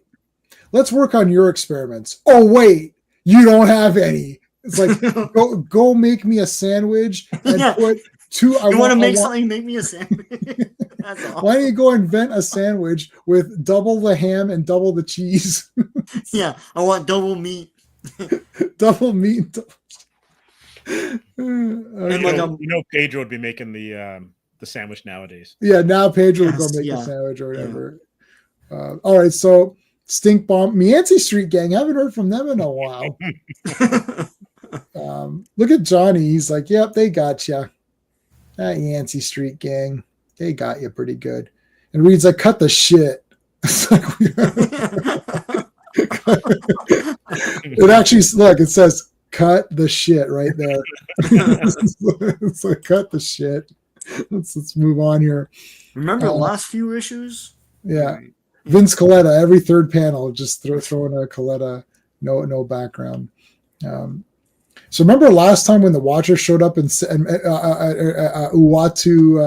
Ferrigno showed up? What did it? That was, I can't remember. That was Phil or one of our guys. Uatu Ferrigno. He showed up. And then Agatha ate an airplane or whatever. Like, I don't know what's going on there. She's eating something. Projecting my thoughts through the infinite. Yeah. You could just send us a letter, lady. Send us a letter here. Although that's kind of like Chris Reeves' memories of Jor-El as he's flying through the sky. Yeah, I like that. Yeah. All right. So the Overmind is coming, and we got to do something. Reed, we need you to figure out. Let me stand by this window and contemplate what we're going to do. That's a Dr. Doom pose, man. Yeah. That is a Dr. Doom. FF, one of the few 40-plus story buildings with windows that open. Yeah. So true. Yeah, well, Johnny's got to fly out of them, right? So. Yeah. Yes. That's true. Now we got this dog here, this irritating dog. And then this guy's like, yeah, whatever. And then he shoots the dog. Did he kill that? He just makes them docile. They're very quick to point that out. Oh, yeah, sorry. He doesn't kill it or anything, yeah. How simple it is to make him docile with but a single gesture. But this is all you see. So the intention here is that it dies, but then Stan Lee's like, docile. Like, Well, yeah, dead is the same. Dead could be. It's like he's very well. The more dead you are, the more docile you are. So it's like Hawk in G.I. Joe the movie. It's it's like he's gonna be okay, and it's like this. Yay! It's like, wait a minute. I don't think he's gonna be okay like that. Yeah, there's blood actually in that shot. So yeah, he walked it off. Yeah, flesh wound. Yeah.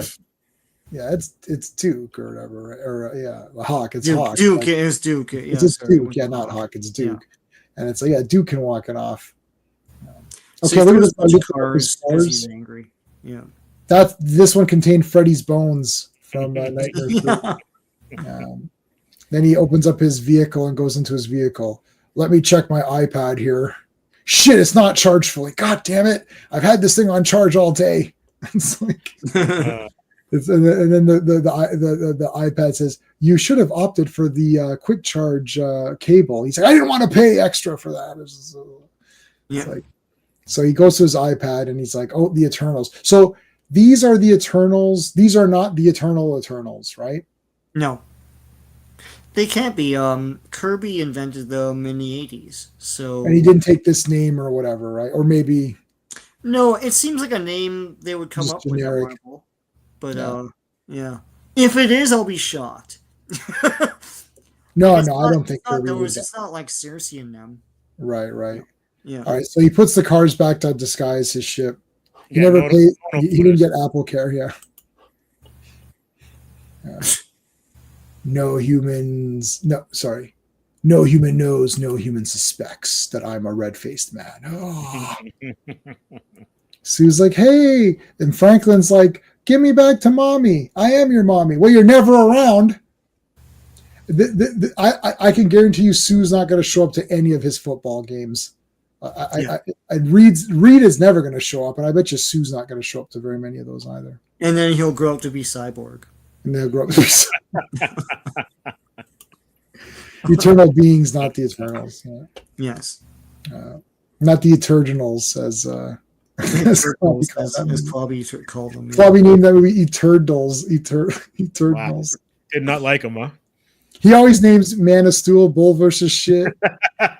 Bull versus Shit is pretty funny. But Man of Steel is great.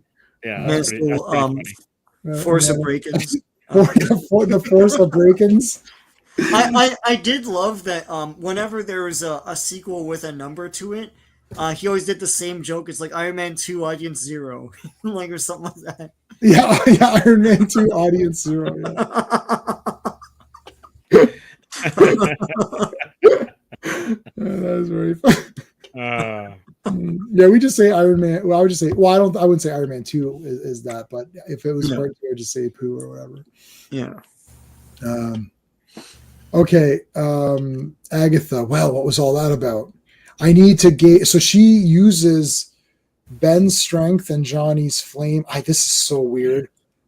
This is a bit This is a bit like, the Batman. What did he call? Because it's Batman. It's like, okay, sure.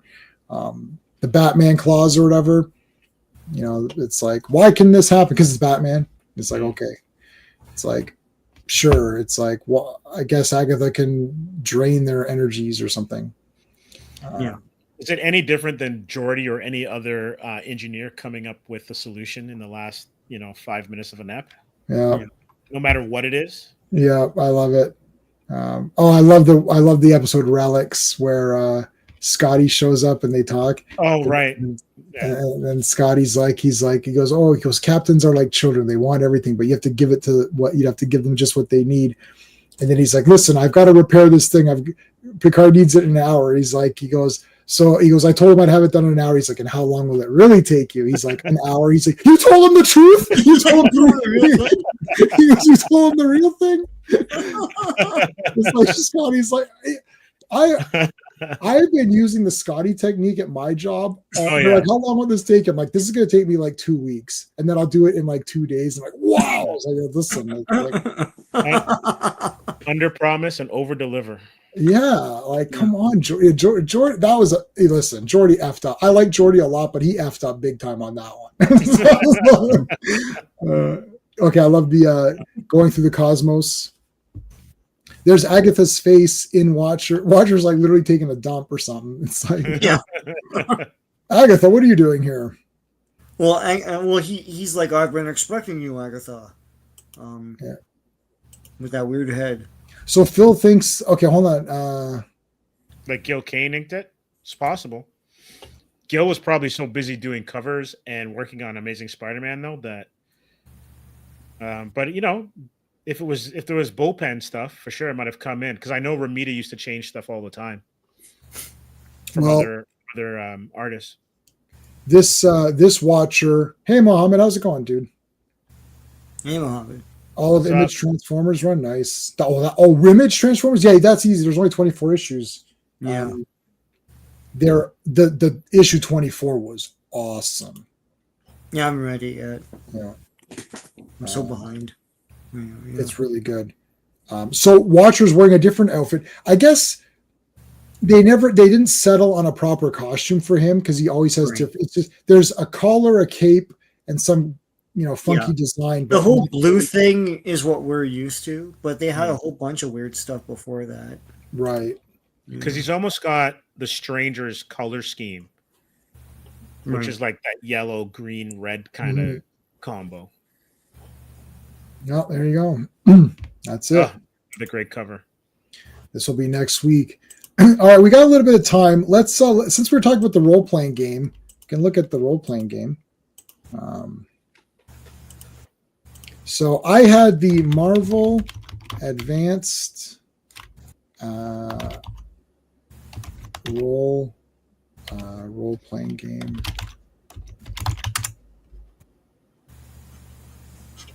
I had the one with the yellow box. Okay, so I had this one. I had that one, and I had the yellow one. Yeah, I still have this one right now. Yeah. And I have a couple. Yeah, so here's all the stuff you get. Oh yeah. Yes, there's Rogue Puck, the map, and everything. Yeah, so I have everything still. So the reason I have two copies is that I used to play this role playing game, and I'm gonna change my background. So the Fantastic Four portion is over. We're gonna just talk other Marvel stuff for a little bit before we go. So what happened is that I bought this game, absolutely loved it, and my buddy Vic, his mom accidentally threw out the judge's book. Oh. So what happened was we were playing at his place, and I left the judge's book. Like I let him borrow the judge's book. I think he wanted to write an adventure, and his mom accidentally threw it out with the magazines and paper. So she bought me another one. At that time, they were still easily available. So she bought me another one. So I have duplicates of everything, but just one judge's book. When was he? I don't know. I don't know. He's definitely in this one. He is. I don't know. I believe I have. Hold on. I should have all of these things that we can look through because that's how we created otherwise. Hold on. Marvel TSR. Yeah, I have everything. I have everything in digital format for this role playing game. If you want to take a look, I probably have the basic one too. So let's take. You want to take a look at the player's book? This is what we looked at last time. Open with cover. Yeah, here we go. I can share that then. One sec. Oh, I opened up Atrium. Do you want me to share the? I can share the Kickstarter link. I guess this is it. Hold on a second. This is for Atrium, the graphic novel. It'd probably be just the notification page. It just says launching soon. Yeah, it's the launch page. Yeah, sure. Yeah, so it's on there, guys. If you want to check it out, I've actually read this and own it, and I didn't know who Steve was before I liked it. So it now that if Steve produces anything after this, there may be bias. But when I read this, there was no bias. So which is good because I'd rather read it. It's tough not to be like I am critical of things if my buddies do it. Like our other friend, Steve, publishes many books and he does a lot of short stories. And I will go through, and I went through, he just published a short story. Well, he published 2 short story collections. One is stuff that was in our magazine that we did together with Sean. We had a magazine where we had different stories. It was an anthology magazine. He published those stories, but he published other stories that I'd never read before. So I read them all, and but I've known him for 25 years or something. So brutal. Like this one was awful. Like I hated it. Right. And so I can do it. He can take it. Right. But even the ones that I didn't hate them. I just thought, this one wasn't as good. Right. So whereas maybe someone who doesn't know him might be like, these are terrible. So there's that. It's like, there's still some positive skew to them. It's going to be impossible to be like super negative. But anyways, there's the Kickstarter there. It's a long ass link, but the link's there. So you can, once it's up, then we'll link it all the time and we can go like that. You still have, sorry, I missed, I have both editions. You have both editions. Yes. Yeah. Cause I think the second edition had a different map. It did. You can connect the 2 maps. Yeah. So then Hulk can punch you even further, or Thor can punch you even further. Right. So here's what we went through. Oh yeah. Oh, you're bringing back memories now. Yeah. Isn't this cool? So we rolled all this. Now, you could cheat code it, and you can go to you have the. Hey, RR. Send that. Can you send that to me? Do you have access to my my personal drive? If so, send that to. I don't have that. I'd like to. I collect RPGs, so please send that to me. I just got Tunnels and our Classic will know. Classic. What's the D&D? So instead of D&D, it's TNT. Trolls and Tunnels. Tunnels and Trolls. I just got Tunnels and Trolls. There was like 5 editions of that, man. Like they're trying their best. It's like, sorry, TNT isn't as good as D&D. It doesn't. It's not as good. Same period. I think I have DC. I have to check. If not, I might ask you to send me those. So yeah, we use this to create the character. But you can actually go, if you go to Gemini AI and say, create me a character using the Marvel Advanced RPG rules with all the stats, it will create it.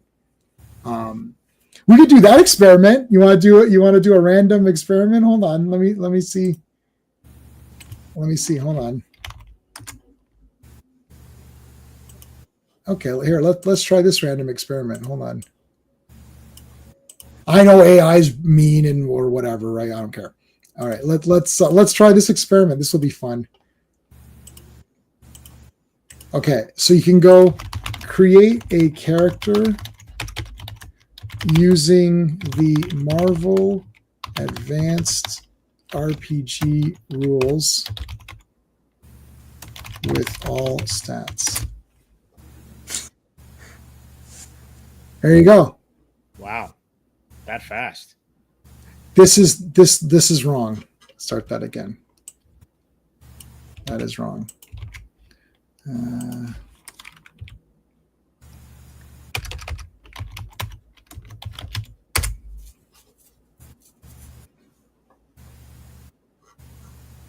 This is correct. I can tell by their terminology. Right. And it's the face rip. The ranks and everything, yeah. Yeah, the face rip. So there you go. Okay, so what's this character's name? Phase, whose real name is Lena Petrova. Okay. Brilliant quantum physicist working on a device to study interdimensional travel. A lab accident fused her with her experimental technology, giving her the power to manipulate her own molecular density, like vision, allowing her to become intangible or incredibly dense. So it's basically a female Vision. She now fights crime. Her fighting, her thing, excellent, good. There's the health. There's the karma, resources, powers, density control, phasing, body armor, stun, talent, scientist. Yeah, there you go. See, it creates it. And now... and even gives you contacts. That's pretty cool. Yeah, it does all of the rules. So it does all the rules of the... So to do this, you have to make sure... See, this was all wrong. This was wrong. I could tell that was wrong. You have to put TSR. Create an image of this character called Phase. Now watch, they'll do it. They'll do the image for you. So if you ever need to create a bunch of D&D NPCs, you could just use this. Let's see. There you go. Interesting. There's Phase. Watch. In 3 months from now, we're going to see Phase issue 1, and then I'll be like, "Wait a minute! What the heck? That was my character." And every artist who you could tell it scraped. Right. That's part of my character too. Yeah. So there you go. Okay. It's like give her a more Silver Age of Comics feel to the costume. Make it simpler. Let's see. Let's see. It's really choking on that. Silver Age. What's that? It'll do it. It'll do it. Let's see. Hold on. Come on, buddy. Oh. Okay. She's got a letter P like Phantom Girl. Got the 2 color schemes. That's good. Okay. Make the image look more like a Jack Kirby old school comic book art. Let's see what it does. I like this. This is cool. This is cool. Like, right? See, it's like this looks. So you can see this looks like all contemporary, like the big, Shield agent or something, right? Yeah. Okay, couldn't do it fully, but Yeah. see, it did brighten it. It just brightens it up. Yeah. Yeah. Well, there you go. There it is. Interesting. Yeah. So there you go. You can make our entire team like that. Oh boy. Yeah. Pretty neat. But yeah, so like if we look at the judge's book, is not old school is not a technical term. Yeah, maybe. Yeah. It doesn't know what that means, maybe, or All right. So there's the game. So this game book, how many pages was this? 100. wow. Let's look at, if we look at the judge's book, that might be more fun. Oh, wait. Why does it do that? Hold on. There. Can you see it? Yeah. Yep. Bring on the bad guys. Yeah. So the judge's book has the bad guys because you're playing as the bad guys. All right. So let's get to the characters. I also have the Children of the Atom, which gives you all of the X-Men. I have that physical book. And Sean, what did you get me? Oh no, Sean got me the DC role-playing game. Here's Legion Superheroes Legion, module for DC. Yeah. Sweet. Because we were hip deep in Legion at the time. And I was like, oh, this is interesting. It is awesome. It's awesome. I looked. It has all the too. villains from the comics up to that point. So yeah. Okay, so here you go, Angel. So I read all of these things like a million times over. Yeah, Aurora, right? There's the so Beast, Black Knight, Box. There's Box. Yeah, Alpha Flight was big back then. It looks like they took a lot of the images from the Marvel handbook. Yeah, I don't know where they. Yeah, like. So this is profile pictures. See, this is why Sean and I see Monica Rambeau. This is the Captain Marvel I know. Or Captain Marvel, yeah. So this is my Captain Marvel because this is who we knew about in the game. Yeah. So light of unearthly intensity and visibility, projection of intangible illusions of herself. Cool. Transmitting radio messages, overloading sensor devices, phasing through objects. I feel like this would have been a better movie to go with her. She seems more interesting. I didn't hate the actress. I thought she was the actress they picked. Looked good. She didn't do anything, I guess. But the writing. It's always the writing. Yeah. Yeah, the writing was brutal. They don't believe in the character, so they don't know what to do with her. Yeah. Fair bit of Champions, probably the most versatile system. Yeah. Do I have that one? It's very popular in the mid 80s. I preferred the Marvel and DC games though. That's the reference to the Marvel. Yeah. So at RR, yeah, that was for the Champions. Well, for me, I don't know that game. I got Cloak, Colossus, Cyclops. Yeah, man. Oh, we played this so much. Yeah, Cyclops is the X Factor outfit. Yeah. This is the yellow. You can't tell. You can. So that's Dagger, right? Yeah, Dagger. They give you color things too. Hawkeye, Hercules. Yeah, look at Hercules. That's the best Hercules. That's the toy I have. Prince of Power, man. Yeah. Health 320. Look at Hawkeye's health 70. His resources are shit though. Mm-hmm. Iceman, Human Torch. There's Hulk, Human Torch, yeah, Iceman. What's Hulk's health? Hulk's is like 420 or something. 215. Really? But it goes up. It goes up, yeah. So it goes, okay, so he's got his adrenaline surge. Listed abilities are for Hulk under quote unquote normal circumstances. The Hulk's fighting and strength may be raised by one column shift. Shift Z. Yeah, so you keep going up the columns. Yeah. And then this is so if you add these up, that gives you your health. So as his fighting and strength goes up, his health goes up. So this is like this is the weakest version of Hulk right now, and then Banner's abilities are here. Yeah, so pretty typical. He's just shit, right? Yeah. Except his intelligence or whatever is off the charts.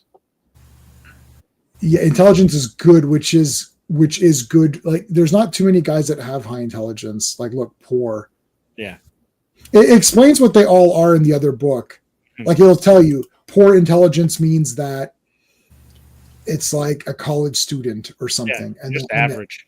Right? Like, typical is like whatever, right? Typical might be like a university professor. Like, you're dealing with Marvel. So Watcher is going to be like so high, right? Like, he might have unearthly or something.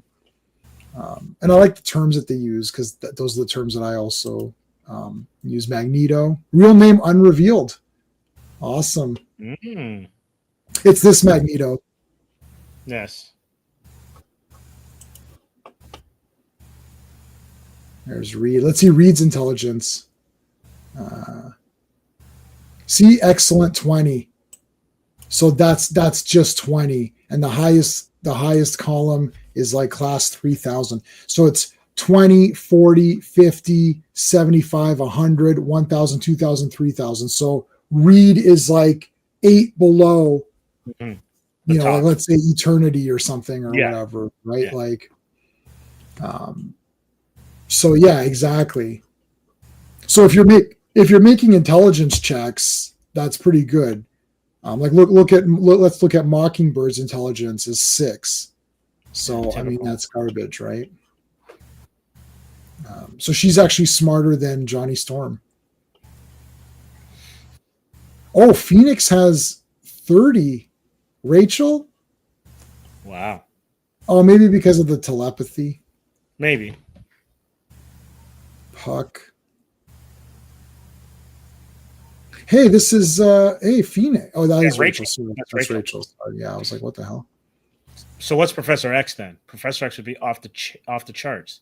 So Professor X's intelligence is 50. Yeah, see you, Mohammed. Oh, is that intuition? I'm sorry. It's reasoning. Sorry, it's reasoning. Got it. Sorry, it's reasoning. I'm sorry.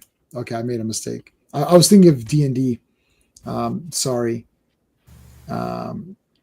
Reasoning. Let's go back. So then it should be, okay, it's still, okay, so it's 50. Mm-hmm.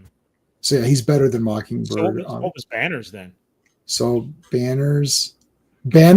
Because Banner's pretty smart. Yeah, where's Banner's stats? What did I see? Oh, here they are. 30. Okay, remarkable. Right. I know remarkable is 30. I'm now remembering all of the levels and stuff. Yeah. So he's he's a notch below Reed. Right. Yeah. So Hulk's feeble reasoning. Yeah. Yeah. Intuition is and P is psyche. So it's fighting, agility, strength, endurance, reasoning, intuition, which I guess is all part of it. But this was fun though.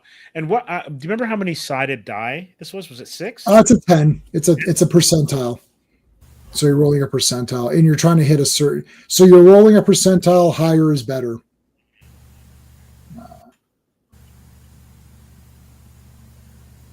So if you start looking at some of the crazy characters, we'll get to some of the, like Silver Surfer. So see, his reasoning is 20, so he's not as good as Reed. No, but his intuition is 75, and 325. His resources are poor. He's got nothing. This is when he's trapped on Earth, I'm assuming. Yeah, he can't get a job.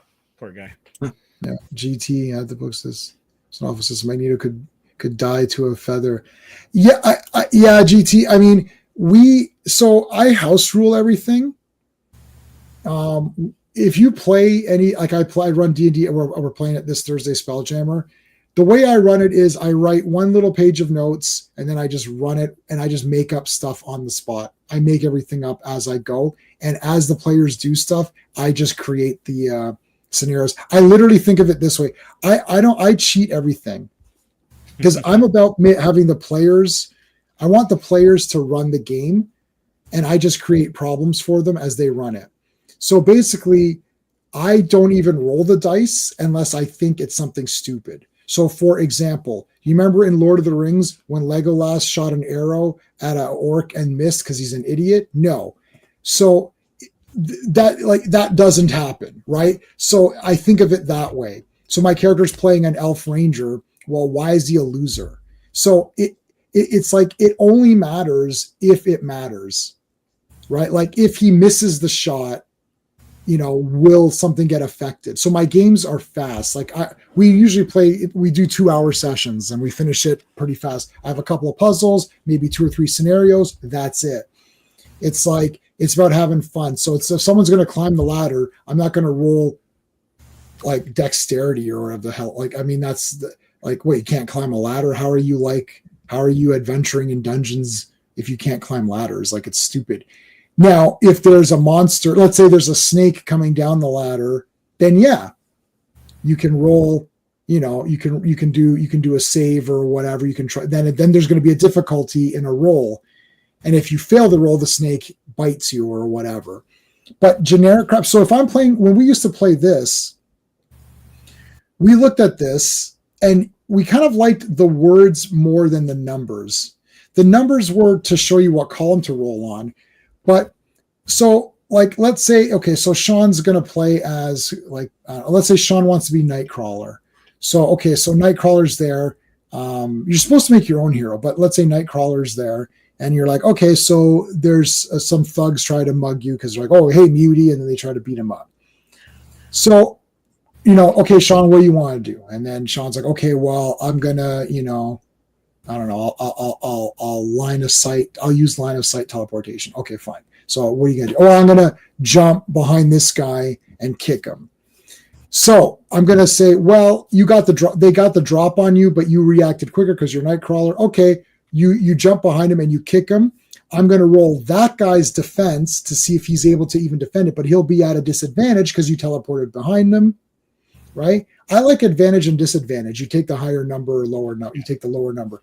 So okay, no, he couldn't dodge your thing. You hit him full, and if Sean rolls full damage, I would then say, okay, this guy's dead because you rolled full. Do you want to kill him or is your intent to just knock him out? Well, I'll just knock him out. Okay, he's knocked out, done.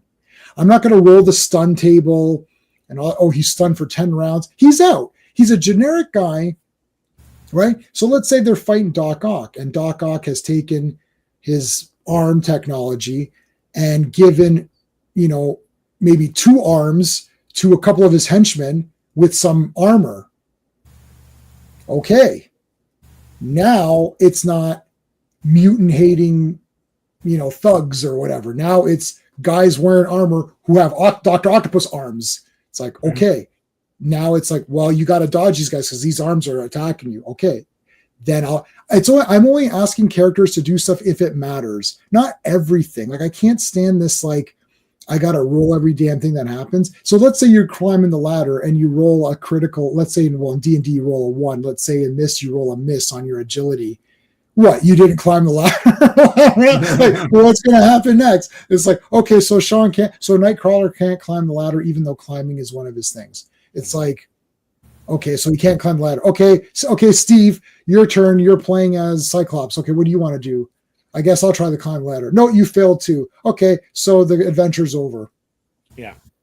That's like, this is crap, right? Yeah. I remember that issue where Magneto had 20 D6 power blast. That was the most powerful attack I was seen at that point. But Magneto was meant to be able to fight all the X-Men at once. Yeah, like you got to go by. Remember, you're playing. What are you playing the game for?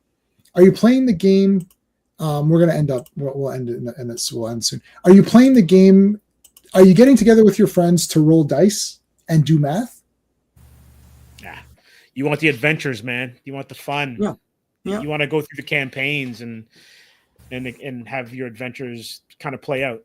Yeah. Why did I write this adventure if you're going to fail?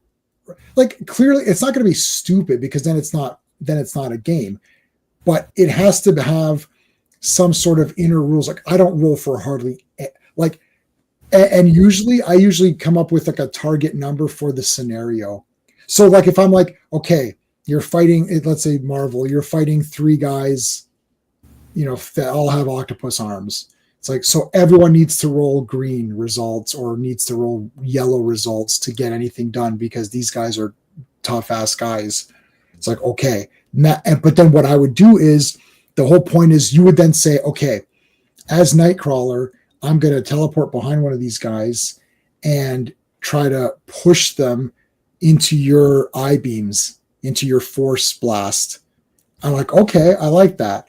Right? I want to see what the players come up with. A lot of times my players, there's 3 of them, my wife and my 2 buddies. If they come up with something collectively that's cool, I'll be like, okay, I like that. Then I'll make it easier. Or I'll be like, okay, because you're working together, you just need a green result in this one. And let's say in D&D, let's say I make it a 10 or something. You have to roll plus your modifiers, get a 10. I'll make it easier. Oh, we'll do this. Okay, I'll make it a 9. You know what I mean? Like, because I want to see what they come up with. And then if they miss, like, oh shit, you missed. So Nightcrawler teleports, pushes him into the I-beams, and so he's off balance, and then blast him with the force blast. Okay, that's cool. I like that. So I'll make it a bit easier because I want to see that play out. And if you fail, well, then you got to try a different plan. But not this like, okay, roll for this. Okay, then roll for this. Oh, you missed this. Well, then the game's over. Like, if you can't do everything, you get discouraged, right? Like there needs to be drama. Like Lord of the Rings has drama. Guys, in The Hobbit, some of the hobbits didn't make it, right? Or not. Some of the dwarves didn't make it the way home. Okay, but not like if you got to hit, you're trying to like hit like I don't know Sauron or something. I don't know. You're trying to hit Saruman. Okay, that's a roll, but not like orc. There's 40 orcs. I'll shoot them. Like what you missed. Unless I roll it, it's like unless you rolled a 1, like I know they have an armor class, but unless you rolled a 1, you're hitting them. Yeah. Right. So anyway. All right, guys. Well, that's it for Fantastic Friday for today. This is a lot of fun. Appreciate everybody in the chat, everybody on the panel. We already said all of our spiels, so make sure you subscribe to everybody and check out everyone's channels. That's it. Well, hopefully we'll see you on Sunday for Circle of Iron. We're doing Teenage Mutant Ninja Turtles. That's it. Until next time. Hey friends, you've just been listening to J-Man, and he is the smartest person who ever lived. So make sure you like and subscribe.